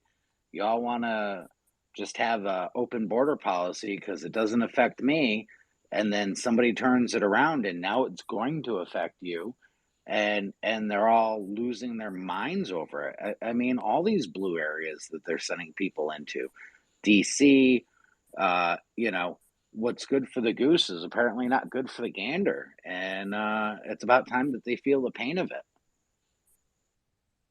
Yeah, I agree. I feel, the double standard is annoying. in all these cities, right? So real quick before we go to Cheryl, you heard about Portland when Trump was president a couple of years ago, where they were just Antifa was attacking the federal building over and over and over again, right? Oh yeah. And they didn't do a thing about it. But here, they make January 6th like they're trying to say it's Kamala Harris. It's just like World War II. What is it? Pearl Harbor and 9/11. Like it's weird. Yeah, I got pretty upset about the 9/11 comment. I worked for FEMA for weeks after 9/11 happened, and no, this wasn't like it. And I usually compare it to the protests in DC and the protests in Minneapolis, where they burned down businesses and establishment like owned by their neighbor. Like, shit, we broke a couple of windows and stole a podium and a laptop on a building that we own. We own that building. People that represent us work in that building, and they forget that they work for us, right? Like the president's supposed to be the leader to organize everything, but the people that work in that building represent us, and they've forgotten that. Yeah, it's really. I'm with you. I shake my head about that stuff. It just annoys me. Cheryl, go ahead. Thank you. Oh no, thank you. So everybody was talking about the illegal immigrants being shipped across the country. Has anybody read the story about the Americans moving to Mexico for the cheaper rent? And the Mexican people are pissed that they're like gentrifying Mexico now. Has anybody seen that? I'm like, Didn't are they? you kidding me? Didn't they call for the National Guard in Mexico to guard the U.S. border? No, because people from the U.S. can just go to Mexico because that's not normal. That's not the normal flow of traffic. So people from America are going to Mexico. People who have remote work jobs, who the laptop class basically is moving to Mexico and taking up the rent and the places to live there. And the people from Mexico, has nobody seen this story? I've seen it. The people are like, go home. And I'm like, are you fucking kidding me? We've been dealing with this for fucking years. And now you're like, oh, well, now that it's affecting us. You need to go home? That's crazy. Yeah, that's really weird. I'm sick of that kind of stuff, and also you guys, Cheryl, with the invasion, Texas now has. Today, I was just reading 8 counties now have declared an invasion in Texas, and crime is up, and there's a lot of drugs coming through, and people are dying from drugs, and innocent kids are dying because fentanyl is in this country. I know Neil was talking about fentanyl earlier. It's pretty bad that we've got that going on, and so yeah, it's funny that people would move to Mexico to get cheaper rent and stuff, and feel safer or whatever. Maybe, who knows? But what is your guys's? We got about 5 minutes to talk about your guys' opinion on the invasion and the counties that have called for an invasion in Texas because they're being overrun by illegals. Since we're on that subject, Incognito, go ahead. So I'm not sure what the counties can actually do, right? Because they can't enforce federal laws. So I don't know if they're going to have special elections and legislate, that people can't invade their counties, but this is definitely something to be watching.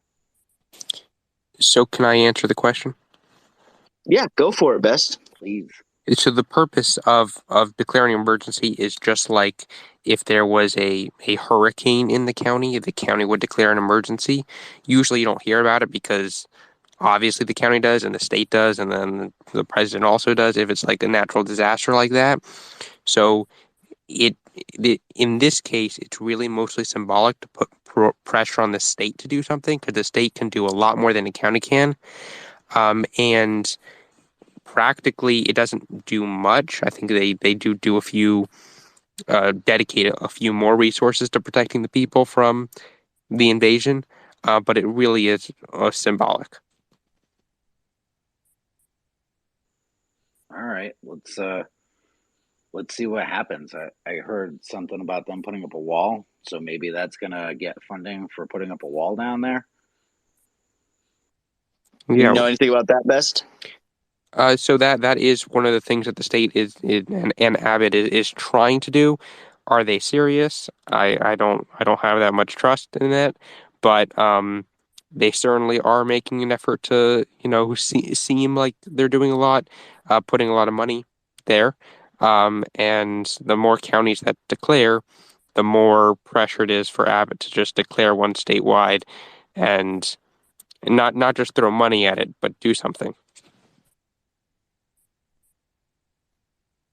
Thank you, Best, for that. That kind of helps clarify that and everything for us and everything. Patriot and Ellie Mac, go ahead.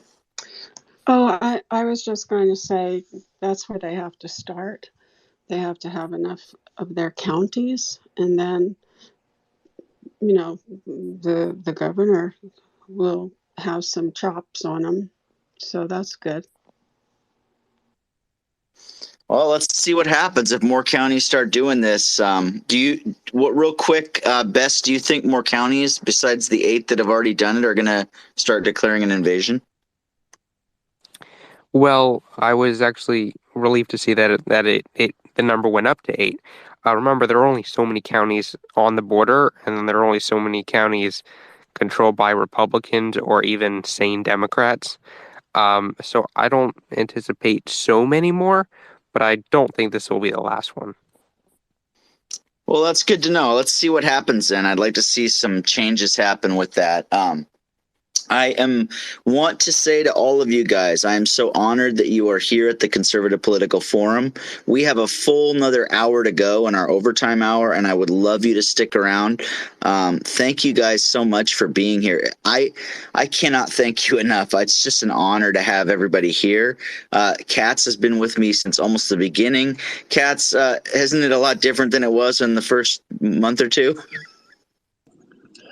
Oh, yeah. I mean, we've grown by leaps and bounds and sometimes by little steps. And it's just amazing to have so many more folks in here sharing their thoughts and opinions and in a place where they are safe and we are civil with each other. I mean, we did have a little rockiness earlier when we were talking about our education segment with the are we ready for a female president? But that's okay. Everyone had their opinions, and it was all good and interesting. And that's what it's about, being able to share in a safe environment. And I love that. That's very important to me. Well, that's my heart, to keep the Conservative Political Forum safe for everybody, and all of you guys here. And we're just going to keep growing. We're going to keep going. And so, if you look up in the Nest, there's a Conservative Political Forum account up there. If you click on that account and you can follow that account, we would love if you would do that, because you can get new updates all the time from us by doing that. And so if you need more information, I want to throw out a couple things. One, please email us at the Conservative Political Forum at gmail.com if you have any questions, and we will check the emails and we can answer questions. Maybe you got some ideas, maybe you have something you'd like to know about. And then also, if you click on mine or Kat's name, you can go to the Conservative Political Forum account from there. At the Conservative Political Forum account, you can click on that account and it'll take you to a list where we are on YouTube and Rumble, so you can find the recordings on YouTube and Rumble if you don't have a chance to get to the forum. But we are very honored that you guys are here, and we are definitely not done. Patriot Melly Mac, you have your hand up. I'm sorry, go ahead. Oh, that's okay. I would really like to know what people think about Nancy Pelosi going to Taiwan, or, the group of rhinos and Democrats that went to, Ukraine. I don't think they belong outside their district. Why is it that they go across the country and meddle in, global things when they're failing miserably? I don't think they should have that kind of budget. But that's just me. I'm Well, not sure. I will let Best and Incognito do quick answers, and then we're going to go to our overtime segment. Gaycon's got some topics for you guys, and I really want your guys' opinion on those topics. And so I'm so honored that he's staying for the overtime. So, Best, go ahead, and Incognito, if you guys can give like quick answers to her on that. Very simply, there is no good reason, and it's not that they're bad at their job. Their job is not to serve us. Their job is to further their corrupt elitist interests, and they are doing a very good job at that. If you remember, Nancy Pelosi was scheduled to go to Taiwan in like February, I think, and it was bad then, and it was we got pretty close to a conflict for her going because it looks very bad, and so I think she got COVID, and I think that's what um, delayed her trip. But I hoped that they would see that it was not a good idea and cancel it. But it seems that she is going to go, and nothing good, only bad can come out of it. Okay, let me ask. Is it in her contract that she gets to go travel the world, go see the Pope, go here, go there on vacation? She's the Speaker of the House, Patriot Nellie Mac. She just is doing whatever she wants to do. Okay, so it's not in her contract. It's not No, part no, of her. it is. It is. A part of How? being leadership on both parties is the Speaker of the House and they do this like 4 or 5 times a year, take like 20 House members and go to the climate convention, whatever it's called, and because the Congress of the United States, declared war and gives money to other countries. So it makes sense for the Congress people to go in and see the leaders that they're giving money to and see what they're helping, et cetera, et cetera. They don't, use any of that for good, of course. But Republicans did that all the time. Well, I don't care. Okay, sorry. I don't think any of them should do it. And also think they all should live in their own districts where they're accessible. But that's just, Yeah. thank you. Well, thank you for your opinion on that, Patriot. And I'm going to let Incognito have an answer to that too, since he had his hand up. But then we're going on to guidelines, and then we'll go from there to Gaycon. All right. I 100% agree with Best. He said just about everything I was going to say, but I was going to add in there, she's going to collect her payout in cash so it can't be tracked to her bank account. That's it. You're probably correct about that. All right, guys. Too. So, to me, it's like I'm asking an honest question, but, I suspect all of this. But anyway, thank you. No problem. Thanks for asking the question. It's good to know those things. That's another thing you can always email us about. If you want us to maybe bring up that question, you can email us there too for that. But thank you, Patriot, for bringing that up. We're honored to stop and bring, be able to try to give you an answer on that if we know it. So, all right, here we go. I usually have Katz read the guidelines, but I'm going to read them tonight just because I usually don't. Katz and I came up with the guidelines. It's a safe way for everybody to be able to safely just have a place to speak in the forum. So what it is as freedom thinkers here in the Conservative Political Forum, we believe in and value our constitutional rights. I know we all do here with our constitutional. We do recognize, even amongst ourselves, that there are varied opinions. Our forum is a safe place for all of you. That's what we've made it. Katz and I have made sure it's a safe place for everybody. We don't tolerate personal attacks or raised voices. We do let it get a little bit, sometimes let people banter a little because I don't want to just be like, no, you can't do that. But we don't let it get out of hand. We also ask that you can be considerate of persons or people who prefer not to hear profanity. And please be self-aware of your mic time, as we want to ensure that everybody who wants to contribute to a particular topic can. And speaking of topics, Gaycon has been working hard. I really appreciate him. And he's got some topics for you. So this next hour belongs to Gaycon. At the end of this, I will close us in prayer, and we'll do a couple final closing things. But thank you so much, Gaycon, for coming and being the third co-host tonight. We appreciate you. Thank you for having me. So I have to kind of have a little caveat before I dive into this. Um, First of all, I apologize for both topics that I sort of want to discuss today are a little bit gay centric. I didn't want to do that, but it happened that these two pressing topics happen to be of import to my community. So I did want to get other people's opinions on them.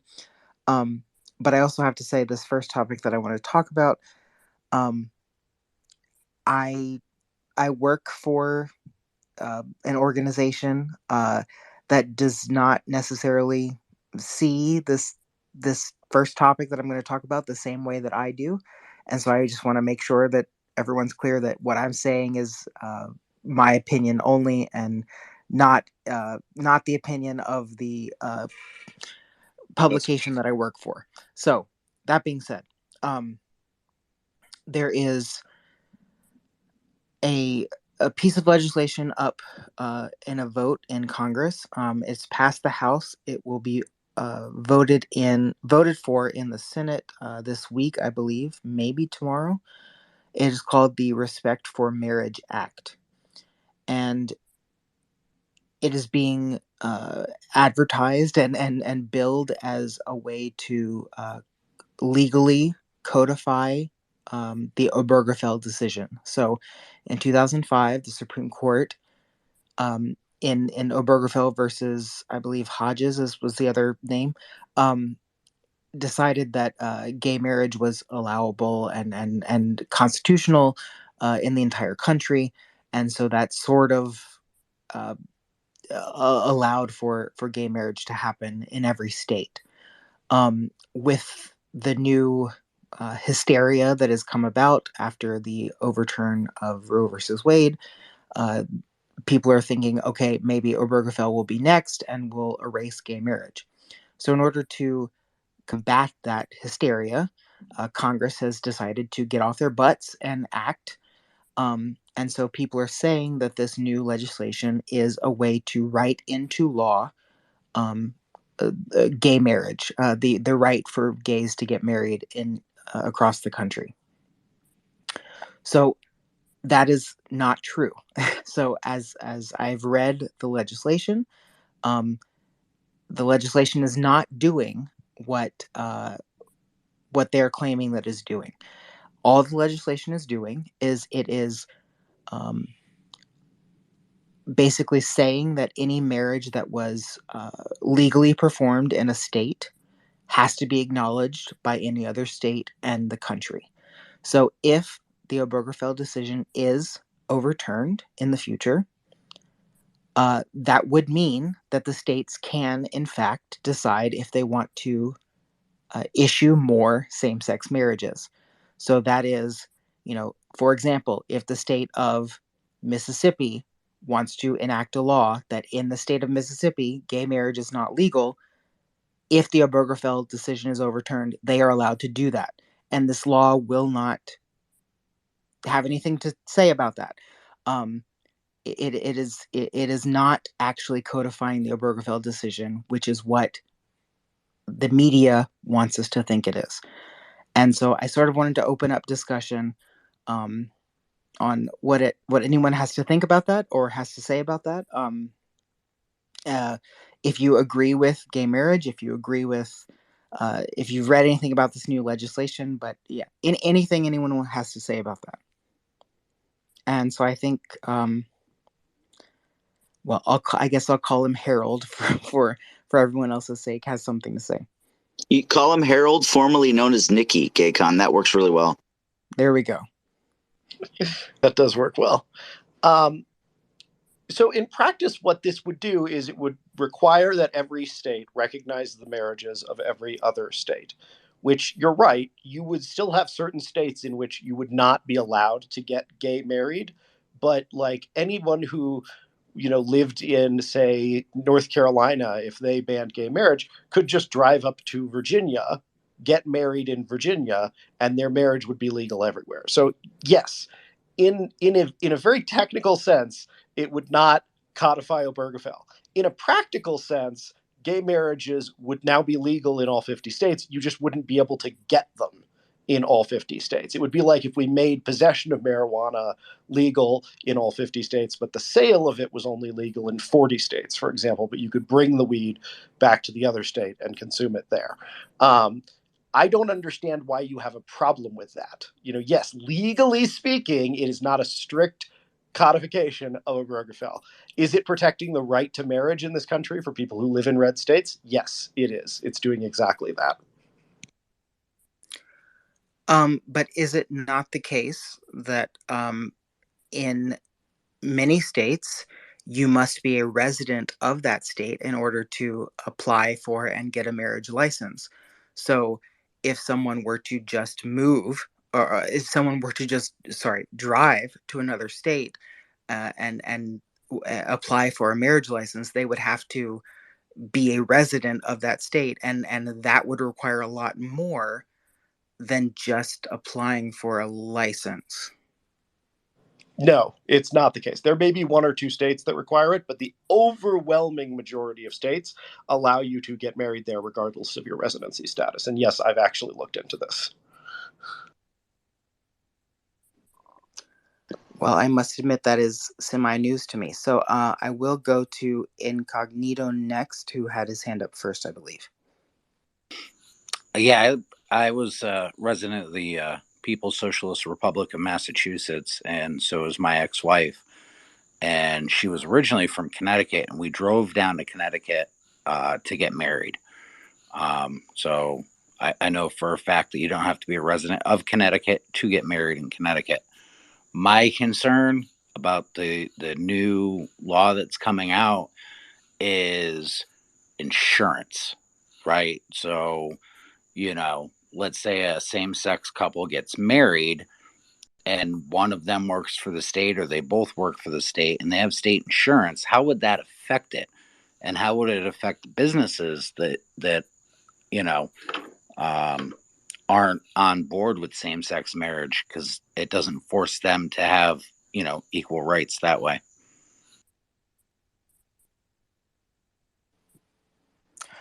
That is also a valid question. I believe. I unfortunately I do not know much about insurance, so I can't not answer it.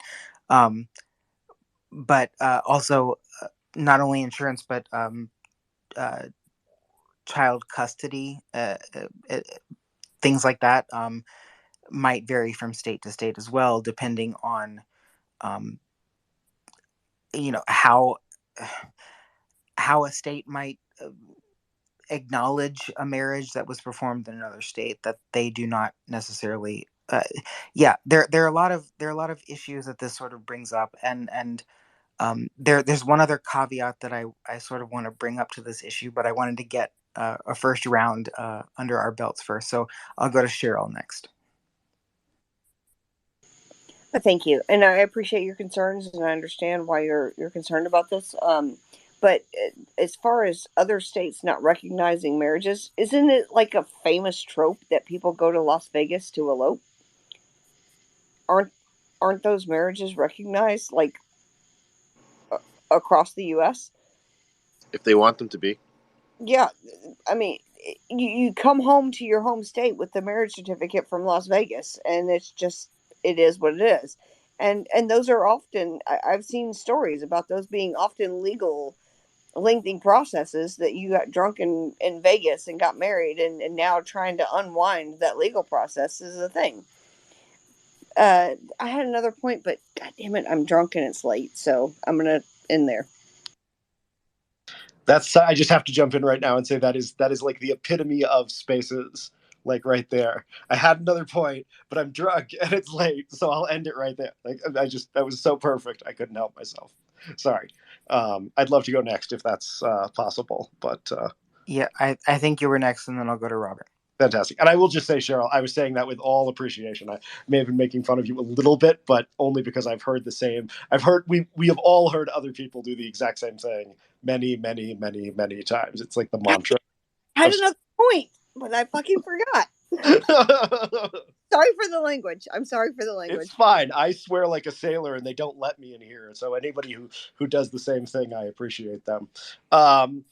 So yeah, we already have civil unions in every state, and civil unions in every state qualify for merit, qualify for insurance benefits. They qualify when it comes to adoption.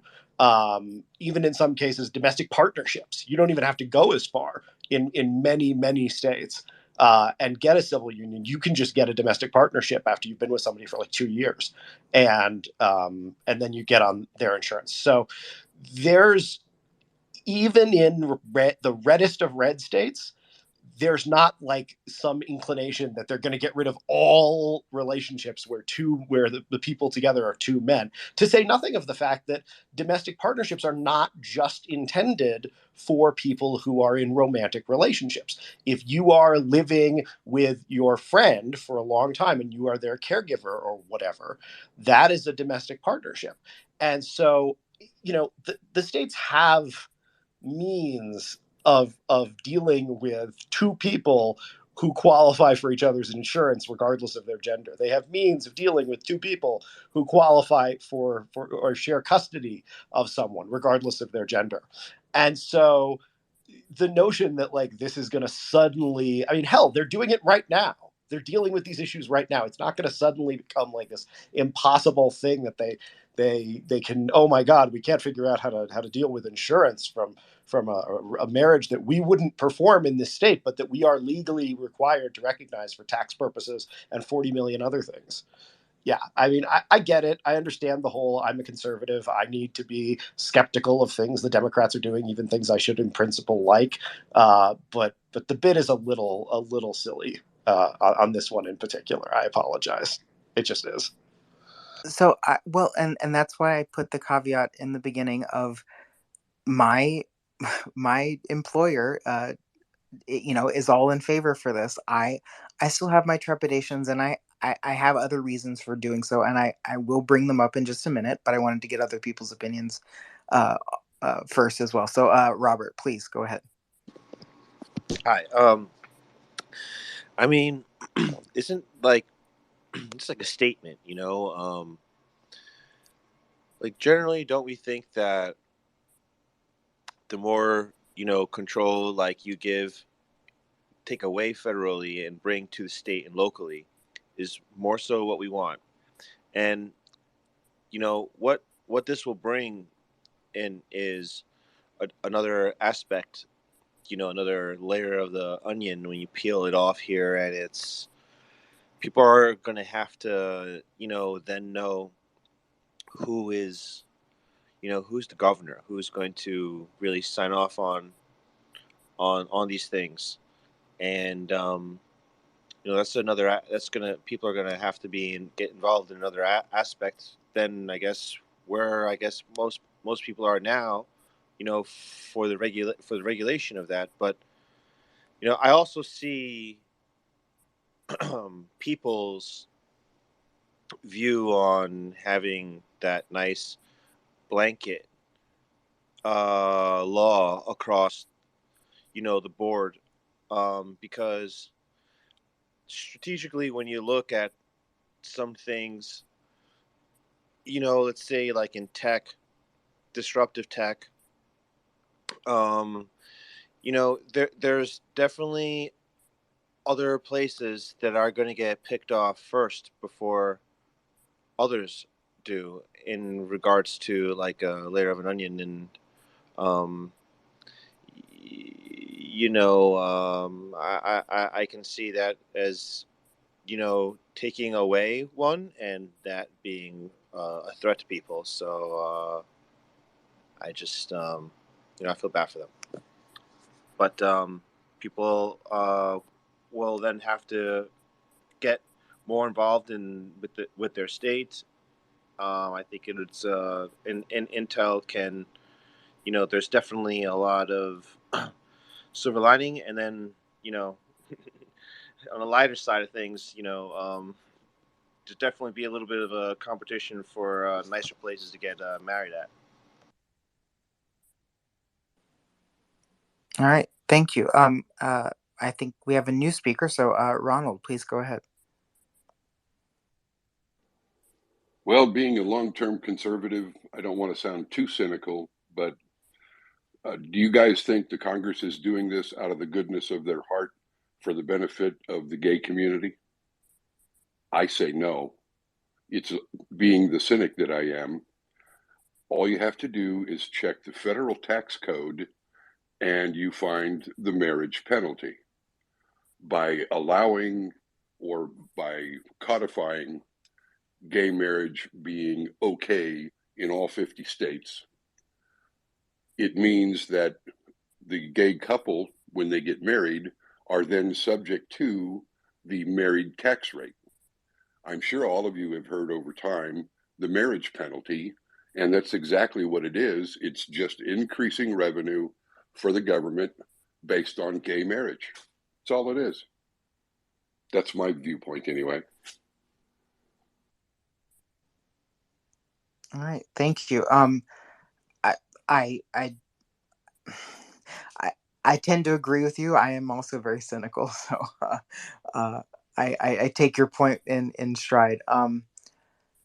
Okay, so I was going to bring up my next little caveat and point, but I see some other hands. I probably in response to what you said. So I will go to Harold, formerly known as Nikki, first. Your hand was up first. If the federal government wanted to require that people who file federally have to, and who are in, legally recognized relationships, uh, that they file jointly, they could do that. They could have made a law that was just about tax privileges. Um, this is about codifying in law a right that people currently take for granted and that could get taken away by the Supreme Court.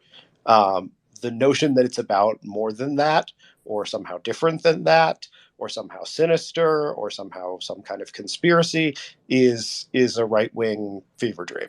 But I know that you guys often have to see more than what's there, or see something special or something like that. This one's extremely simple. And if you're a gay person who supports gay marriage but somehow can't bring themselves to like this bill, I have some questions on what you've been smoking. Well, I have been smoking nothing, and I still have problems with it, and I will get to a little bit more in a minute. So, Incognito, please, let's hear it. All right, I'll be brief. I think that they're just going after the vote from that community. That's it. Well, I tend to agree with that because they tend to pander to that community. However, they seem to have a nice chokehold on the community, which upsets me. But I'm trying to dissuade other gay people of that. But that I have an uphill battle to climb. So I do want to bring up one other sort of aspect to this. So when Roe versus Wade was overturned, there was one Supreme Court justice who mentioned, Clarence Thomas mentioned in his opinion, he just mentioned Obergefell, and that it would, overturning Roe versus Wade would then call into question a list of other court cases. He was not directly saying that those should be overturned. I want to say that to begin with. But by mentioning it, he created a hysteria. Which GLAD, HRC, and the left wing propagandists have taken up very readily to scare our community. But that being said, again, he's 1 out of 9 justices. Several other justices have said those other decisions are not for consideration. Uh, one in particular, so Amy Coney Barrett has specifically talked about super precedents in the past. Super precedents meaning Supreme Court decisions that, when enacted or when decided, have then created a massive change in the social construct of our country. And by overturning something like that would cause mass chaos. So they have to take that into consideration when thinking about these things. So this particular decision, Obergefell, would be one of those things that, if it were just overturned overnight, would, create mass hysteria where, okay, who's technically married, who's not married, what child belongs to whom, etc. It would cause massive problems. And so by enacting a law like this, we are in essence removing that quote unquote super precedent, and we are actively making overturning the Obergefell decision easier for the Supreme Court to do. So, politically speaking and optically speaking, if that were to happen, the Democrats would then blame the conservative evil justices for overturning that decision, when in reality, it was the law that they put into place that allowed them to do so more easily. And so that is my other little, very nuanced and very, I understand, very complex caveat to this whole thing. But I thought about it extensively. I talked about it with other people who know law more than I do, and they understood where I was coming from. So I would also like to hear what you guys have to think. So I will go to Harold, formerly known as Nikki, first.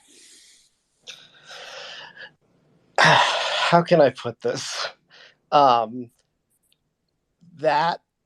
may be very complex, but it's also incredibly mistaken. So first off, super precedent. I actually watched the Comey Barrett hearings. I've also watched multiple um, uh, lectures that she's given about super precedent. She likes talking about it when she was back at Notre Dame School of Law. I also have 2 uncles who are Wall Street lawyers and fairly well educated, and we've talked about the issue because it came up during her confirmation hearings. Super precedent refers very specifically, and she talked about this, to a precedent that is so well established in society that it is beyond reconsideration, i.e., there have been no courts, there have been no law review articles making the case that it should be overturned. An example of this, the prime example of this, is Brown versus Board of Education. Brown versus Board of Education has stood for 60, 70 years at this point. No other lower court has ever tried to, overturn it. No, you don't see any judges saying that, maybe it should be overturned. There's no effort to overturn it. That fundamentally is what a super precedent is. Another example would be like Marbury versus Madison. The idea of judicial review. There are a whole host of precedents that are so solid, we don't even think of the idea, the possibility that someone might object to them is beyond question. And that is what she means by a super precedent. Obergefell, by contrast, is the exact opposite. Obergefell was passed so recently that, like, I still have technology that was built during that I'm still using. I have clothes that were made before Obergefell that I still wear. That's how recent Obergefell is. And there are tons of people in the country and tons of courts that would like nothing more than to see it overturned. Obergefell is the weakest type of precedent there is, because it's only been around for a couple of years and because there's a lot of people who object to it. So the notion that by enshrining the right to gay marriage in law, which the whole point of the Supreme Court is to interpret the Constitution, and sometimes that means defining very specific rights based on constitutional interpretation. But at the end of the day, unless there's a really good reason otherwise, you're always better off having it in law. Like, there's no thing that the Supreme Court says, yeah, you've got the right to X, Y, or Z, that would not be better served in many cases by having Congress actually pass a law to do it. And the notion that that would undermine a Supreme Court, an existing Supreme Court precedent, would undermine it as opposed to strengthening it, because it would show that you'd have to be overturning basically you wouldn't have to be overturning the federal law in order to overturn the Supreme Court decision. But the notion that that would incent the Supreme Court to be willing to overturn it, given that the federal law would exist and overturning it would do nothing at all, like it boggles my mind that was the reasoning you came up with. I understand that the legal bits, when it comes to super precedent and stuff like that, are not, easy for maybe armchair folks. But like, come on.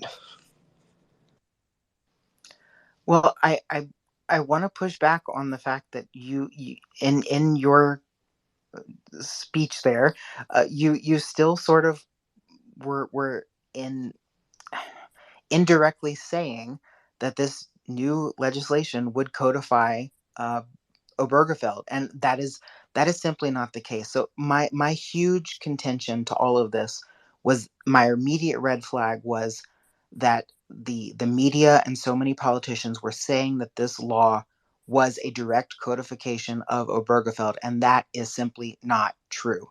And so immediately, once that lie was told and those red flags went up, I went, I got to read this. I got to see what's going on here. And that's when my skepticism came into play. I will admit that. So I wanted to go to Cheryl first, and I'll come back to you, Harold. So I guess I'm one of those armchair people he's talking about, because from what I understand, well, here's my reading of it. Roe versus Wade was literally a life and death issue. Literally a life and death issue. When it comes to Obergefell, if they want to codify it in a certain way, then you know what? That's not a federal issue. Let's let the states do what they want to do. Oh my God, I had another point. I had a really good one. Oh my goodness. I need to quit. I need to go. Good night, guys. Well, we thank you for your contributions, and yes, no, please, you're welcome anytime. I'll go back to Harold. What do you have to say to me now? Well, for the first, I want to respond to Cheryl, because, like, I'm sorry, but like, the notion that it's like not a federal issue is kind of silly to my mind, in large part because, like, can everyone in here imagine for a moment if you got married and lived your life and grew up and whatever, and you raised children, and you were living in, I don't know, Virginia, and then your husband gets a job in South Carolina, and it's a phenomenal job offer, and there's no way he could possibly turn it down, except if you move to South Carolina, you're no longer married, and you wouldn't be able to, do all the normal married, you'd basically just be two single people again. You could maybe file for a civil union, but like, your life gets thrown into all kinds of legal bullshit, and the state can stop recognizing you. They can do any other random shit that they want to, and treat you differently than they would a straight couple. Like, the very real ways in which it disrupts the ability of people to just live anywhere in this country and participate as equal citizens, is kind of insane. Like, there is a good reason why the federal government should set standards for marriage, because people like being able to move around the country without having to worry about whether or not it will end their marriage functionally. And I think that's a little draconian, quite honestly, to say that in the name of conservative principles, we're going to create this patchwork where people can drive through one state, and if their husband gets hit by a bus, well, in that state, you're no longer married, and therefore, you don't get to go into the hospital because you were driving in Utah as opposed to Colorado. Like, that's what we're talking about here. And it's like, that kind of thing is not what people should have to be thinking about when they're enjoying our country. They shouldn't have to be worrying about, oh, did I step over to the other state here when I went to get groceries? Like, that's just, it defies logic to think that that's a healthy way to run a country. Wholly aside from the moral things like that, it defies logic to say that that's a responsible way to treat people for anything, to make them have to worry about shit like that. Okay, Nikki, I realize that I'm a little bit lit, and I put myself down in the speaker status, and you responded to me directly and called me out by name, so I requested to speak again, and I am sorry for anybody on the stage that I am overstepping or just, I am so sorry. But No. did we go through 2 years of this shit where the government told you couldn't have a job if you didn't have their goddamn vaccine? Did we not just go through 2 years of bullshit where they locked you in your home and the government said you need to stay there? Did we not just go through 2 years of bullshit because of the goddamn China virus? So tell me again how the federal government needs to be involved in the state's responses to various bullshit. I'm sorry. I'm a little bit mad now because I almost got fired because of Biden's goddamn vaccine. Oh, damn it! I cursed again. I'm so sorry. Just try to keep it down, Cheryl, on that, okay? Please. But other than that, I understand. Sorry. I'm so sorry. Nikki, you could Harold Farm, the artist formerly known as Nikki. You can respond to that. Just be calm, bro. Because if we'd had a Republican in the White House when COVID hit, who could, stand up and institute conservative principles, then I have a strong feeling that, such a Republican would have been able to prevent exactly what you're talking about by instituting a strong federal response. If you didn't, then you would have certain states like California enforcing their will at random on good Christian conservatives, telling them that they can't do X or they can't do Y or they can't do Z. The whole point of having federal standards when it comes to how we're going to treat people on something as important as how to deal with a pandemic is so that you can have a concerted response that meets with all of the needs of all the citizens, and doesn't allow individual governors to go and do things that they shouldn't. That's what federalism allows. In this case, we had Donald Trump, who sat in a corner, sucked his thumb, watched television, and let all of you down. That's fundamentally the federal government could have put significant limits on the impositions that were placed on by the states. They just chose not to. And so I think that COVID is a perfect example of why having a concrete, federal policy on something that affects all 50 states and which is a clear national concern, that is a better decision policy than a patchwork that allows individual state governors like Jay Inslee to just go fucking nuts, as Jason likes to point out, and do whatever he wants. The whole point of national elections is to set national standards. And we know he does go nuts, Harold, formerly known as Nikki. You know that. Okay, so do you want to use your other subject, Gaycon? I know we're going on about this, but I know you had another topic, bro. I want to make sure you get a chance to. Right. So and this sort of does sort of seamlessly go into the next topic because it is about another illness. But I wanted to wrap this up in a bow. This particular topic. I love the conversation. I enjoyed the debate. Thank you, Harold. I do understand what you're saying. I do. I hear what you're saying. I just have to say my antenna went up. And I'm just going to say for the last time, if you're hearing people say that this new legislation is some way of codifying the Obergefell decision, that is completely false. It is different. It is very different, and it, there's nuances to all of it. So I will wrap it up with that. But I want to move on to the next topic, which is, uh, and again, I apologize for being a semi gay centric topic, but it is monkeypox. So um, obviously, we all sort of have heard of the monkeypox thing going on.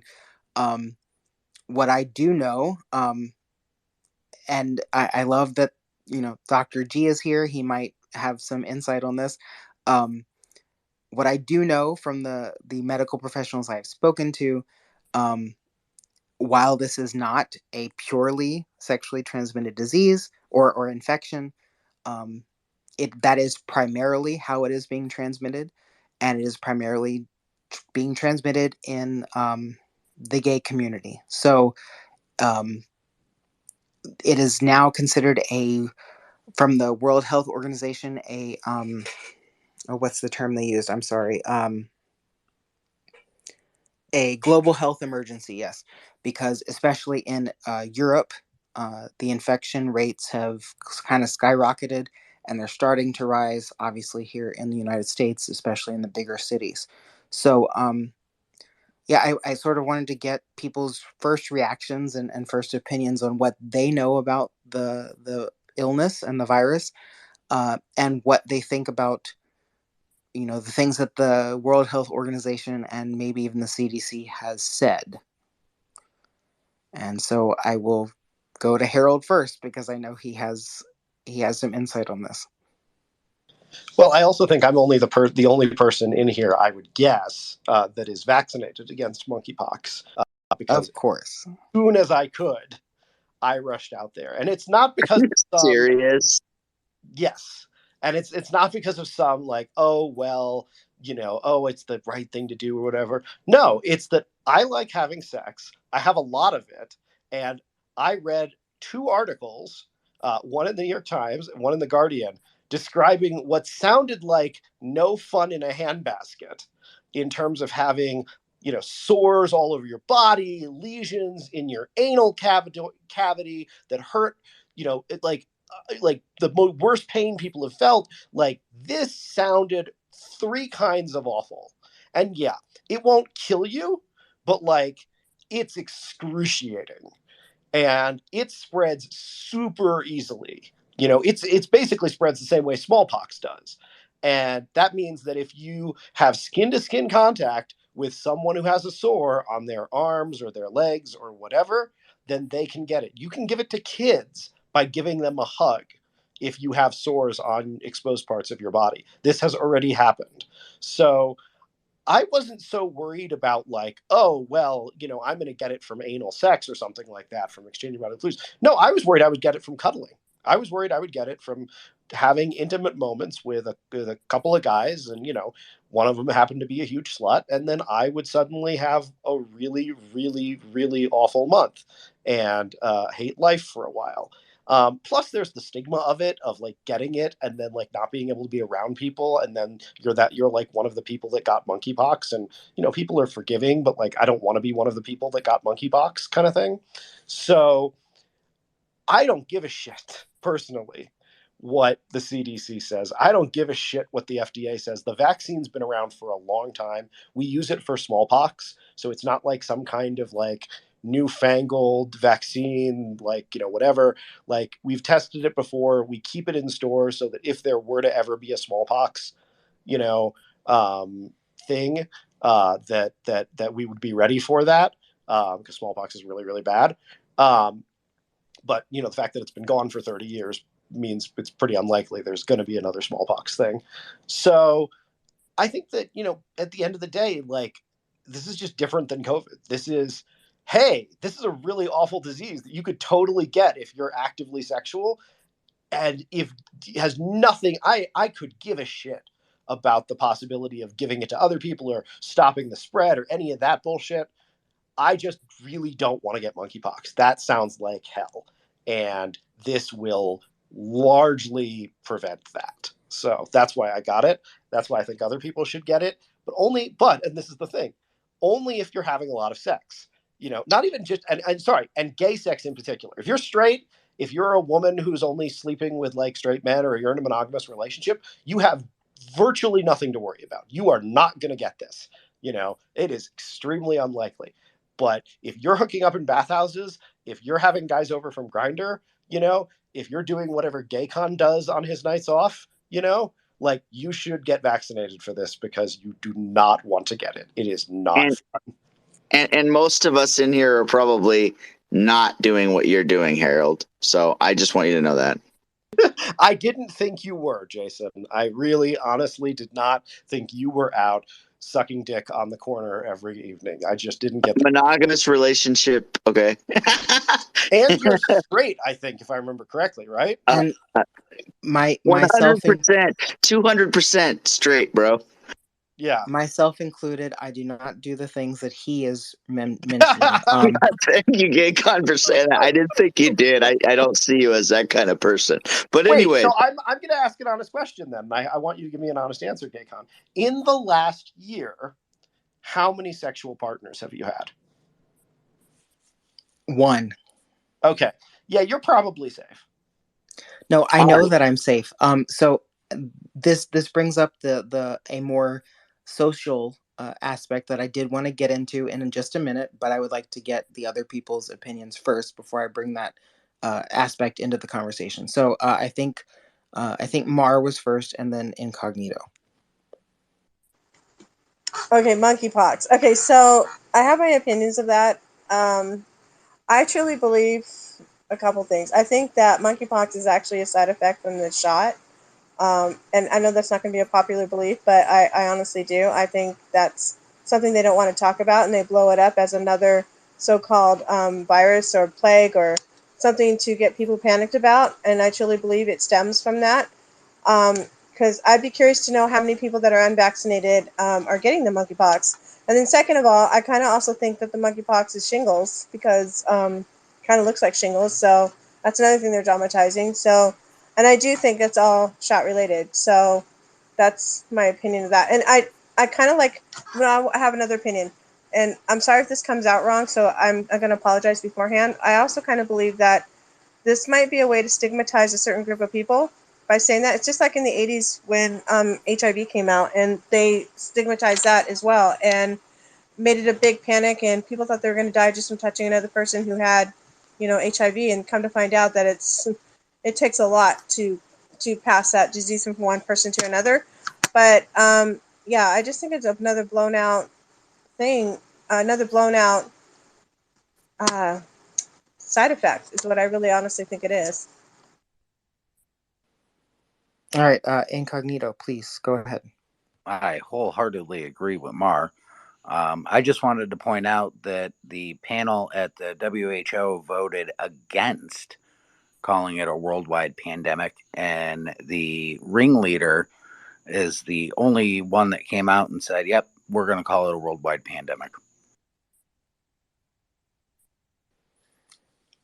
All right. So before I get back to Harold, I do want to sort of bring up one point, and I, because I know he has something to say about this, and he's going to fight me on this, but I wanted to make the point anyway. With the advent and propagation of drugs like PrEP, and with the propagation of online sexual work, the gay community has become very licentious. It has become full of lecherous heathens who are doing unspeakable things and thinking that they're untouchable, because they don't have to worry about HIV anymore. They don't have to worry about STIs anymore. Everything's curable. We get a little drug, we take a little penicillin, that's wiped out. We can go have anonymous sex with whoever we want to, and we'll be fine. This is a way to be like, this is a way for the universe or God or whatever you believe in to say, excuse me, you're not untouchable. there are other things in this world that can get you. So I think hopefully for the sake of these people, this will be a wake up call of I'm living a lifestyle that is not healthy or good for me, and I need to rethink what I'm doing in this life. And so I know I've actively made Harold angry, so I will let him speak now. I mean, honestly, you haven't, quite honestly. Like, how can I put this? So, gay men tend to be some of the most health conscious people in the country. They go see their doctors regularly. They make sure they get tested for diseases regularly. They get treated for those diseases regularly. Gay men are some of the least likely people to have like long-term syphilis or long-term gonorrhea that can really fuck you up, because unlike straight people who get it and then they ignore it, or they just never get symptoms and they never get tested for it, gay people actually do recognize that the risk that they take, and they do things to mitigate it. They don't not have sex because sex is fun and sex is something that you enjoy doing, and the risk is part of life. Risk is something we do every time we get in the car. It is something we do every time we get on a plane, though less so.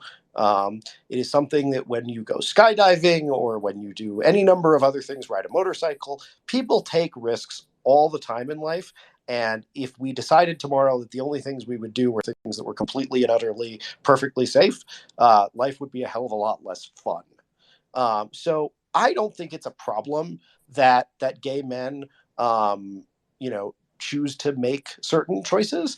And yeah, diseases that are transmitted through bodily contact are going to be able to be spread that way. And some people who have a lot of sex are more careful about those kinds of things. And some people just accept that, yeah, it's going to happen. But like, I think a lot of this stuff, honestly, when I hear folks like Gaycon, when I hear folks like Meg, it's projection. It's looking at the what's happening in actual reality through their own issues, and it that colors in a major way the perception of this. The notion that this is a side effect of um, the shot is literally bonkers, because first off, it's only showing up in gay men.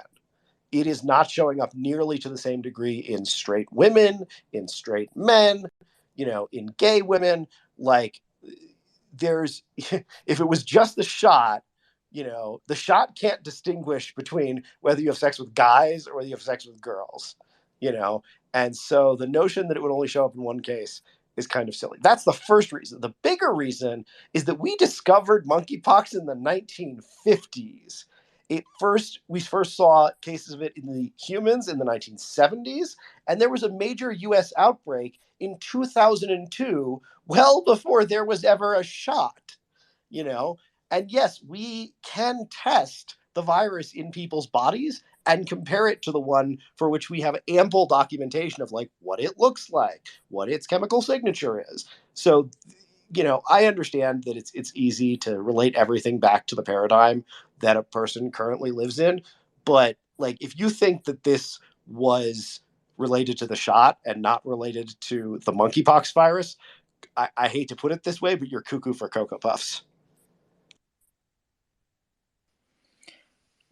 All right. I think, yeah, Mark, please go ahead. It's not beyond the realm of possibility that they wouldn't pass something off to get people distracted, to get people freaked out. And yeah, given the past 2 years, what gives me the idea that they're telling the truth with all the disinformation that they're passing out and getting people, in a frantic about, getting people in a frenzy for? So I didn't know that there was a previous outbreak. That I did not know. But I will say, I still think it's part of the shot. I'm sorry. I can't help it. And maybe maybe it's not directly related, but I do believe. Well, how do I want to say this? Maybe in certain people it triggers differently. I don't know. I mean, who's to really know? But I do believe that that shot does affect people differently. Who's to say it doesn't enact something in your body that you already have that could bring out the monkeypox? And it could be attributed to the shot, because everybody reacts differently. So, I mean, yeah, that's. I said what I said, and that's it. Well, I will say, I I brought up this topic, and I've actually written an article about it, and I specifically talked about the piece that Harold mentioned in the Guardian. Um, so where he might have found it to be, where he might have been sympathetic to this person writing this and talking about the immense pain that he was going through, I couldn't help but almost say, you brought this on yourself. Your actions brought you to this. I do not feel sorry for you. um I guess maybe some people would call me heartless for saying that, but you know if you live that type of lifestyle, I- I'm sorry, you're what do you expect?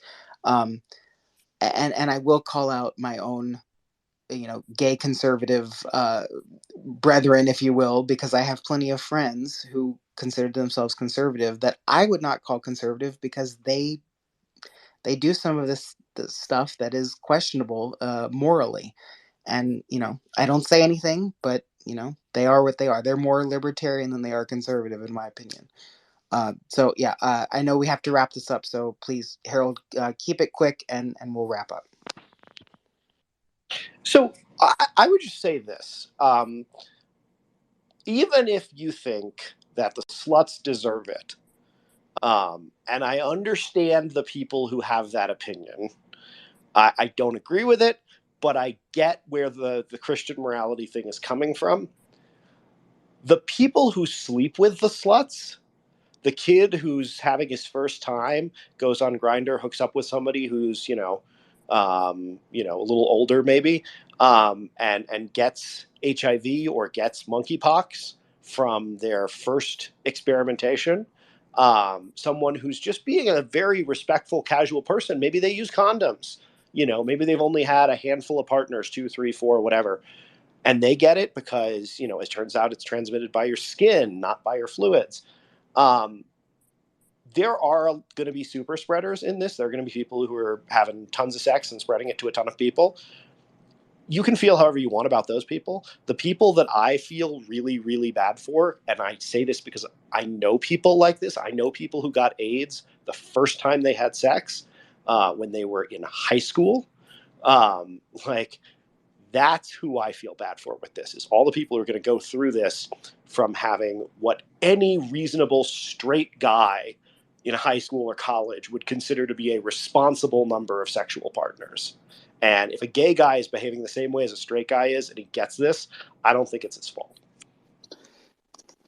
Well, thank you, Harold, for your opinion on that. Gaycon, thank you for the you being here tonight and talking about your topic. I am, because I am the host, get to give a final thought on this, because I believe I know people who are straight that have had a lot of sexual partners and ended up getting diseases. So, and it's I'm going to read a scripture about this because we're about to close. I just want to say that as a Christian, from what I got, Romans 6:23 says, "For the wages of sin is death, but the gift of God is eternal life through Christ Jesus our Lord." So sure, you you live your life the way you want to do it. But I agree with Gaycon that some people's decisions to go out and have multiple sexual partners, it gets them in trouble. And it's not just gay. It's in general in life. It's people just sleeping around and doing their own thing. So to bring it back to the circle of what we're talking about here. So, I just wanted to bring that part out. Sure, the monkeypox thing might be a gay thing, but I know people who slept around a lot and got other. Now they have mono or something that they can never get rid of, or that they're living with for their life, and it's because of multiple partners. It's because of that situation in their life, and so I just want to thank everybody for being here. I also want to thank Harold, the artist formerly known as Nikki, for being here for this conversation. We do have some exciting stuff coming up this weekend. We have a late night garage trivia night with Cats hosting it. And then we have a late night garage trivia night in 2 weeks with the artist formerly known as Nikki, Harold, hosting that one, and I'm excited about it because what these are going to do is we're really going to get away from politics and just have fun. There will be political questions, there will be a lot, but we just want to have fun with all of you guys. I want you guys to come in and have fun and just have good conversations and be a part of what we do. We want to value everybody here, and we want to find common ground. That's the key. I find common ground with even Harold. I really like talking to the guy. He's very smart. He's very well educated, and I can learn a lot from him. And we both love history, so it's fun to talk to him about history. And so we can find common ground. That's our goal. So, Cats, final thoughts before I close in prayer. Thanks, Jason. I feel the same way. It's great to have this wonderful, diverse group of people here, feeling comfortable enough to, bare their hearts and souls at times. Gaycon, thanks for being a great co-host for the third hour, and feeling that you were able to talk about issues that are important to you and your community. We're glad that we're able to give you a platform to be able to do that. And we're really proud of our mission statement, which is where everyone has opinions, but we work to find common ground. I'm proud that we host a forum that values the diversity and also where everyone can be safe. And we thank you, everyone, for participating. We thank the folks that just listened in. Thanks for being here with us. I invite you maybe sometime if you're comfortable to speak, even if you speak once. We certainly would be glad to hear your voice. So thank you. Thank you very much, Cats. Gaycon, I definitely want to get you on the schedule to co-host again in the next month. Just gotta I'll get back to you on that in our time. Okay? Does that sound okay? Sounds great. I'm in the process of moving, so it next month would be great. Yeah, perfect. No problem. Yeah, that's what I mean. We've got it scheduled out a little bit. I'm a scheduler. I'm a planner. So, all right. So I just want to close in prayer. And once again, I want to thank all of you for being here. I look forward to seeing you again next week. And look for us on Late Night Garage with Harold will be there to play the game too. And Cass has the questions this week. So, Father God, I just thank you for everybody being here tonight. I thank you that we can have conversations and unite as one, even in our parties and our different thinking, Lord. I just thank you that you have given us the ability to communicate with each other in a civil manner and to work things out and to be one as a team. And we're not going to agree with everything. We're human beings. We have different opinions, but that's okay. One thing we have in common is that we love our country, the United States of America. Each and every one of us loves this country, and we thank you that you've given us the ability to communicate that in spaces and be together and just fellowship and talk about our opinions and the things that are going on. I pray for safety for everyone tonight, that you just watch over every single person as they go about their lives and they do the things they need to do. In your mighty name we pray. Amen. Thank you, everyone. Harold, are you ready for trivia this weekend? I mean, it's Cat, I thought, this weekend. She is, but are you ready to play? Oh, yeah. Okay. I'm gonna kick their asses. Quite honestly. I only have one. I only have one political question. I That's played okay. competitive trivia in a league against like people who've been on Jeopardy. So if I don't do well, I'll be pretty depressed. But Do your best. If you, that'll be cool. Well, everybody else, it'll be this weekend. I think it's Saturday at 10 p.m. West Coast time. I know that's late, but it's Saturday night, guys. We can have fun. I hope you guys can do it. I'm moving on that day, so Are I'm you? a little tired. In my building, just to a different unit, but I should be able to take the break at that point. And He's using that as an excuse, so if he loses, he can. yeah. Sing. I would honestly venture that I'd play myself against everyone else in here as fair fight. But we'll see. Maybe Katz has come up with trivia questions that are not in my strike zone. I did just want to say one thing to you guys, and that is that I can be a bit of a dick when I'm on here, and it's not entirely just because I'm drinking some of the time, though I usually don't drink much. I want us to have fun, and I know that having a liberal who can be a little feisty makes for a more interesting experience than if I was boring and monotone and stuff. And so if I do insult you, just know that it's meant in good fun and that I don't actually hate anyone on here. You're all wonderful people. And I'm mostly just trying to get everybody riled up so that we can have a fun discussion. So I'm being a dick. I know I'm being a dick. I am doing it for a good cause. And I just want you guys to know that I love you all dearly. And if I call you names, it is only in service of us all having a good time. And I caught that a long time ago, and I started joking back with you, and I knew that it was going to be fun, just you being in our room. So it works out. All right, guys. Thank you so much for being here, and we will see you hopefully at Late Night Garage Trivia this weekend. If not, hopefully at the Political Forum next weekend. I love each and every one of you being here and having fun with us. Anything else to say? Good night, everybody. Good night. Night, everybody. Sleep well.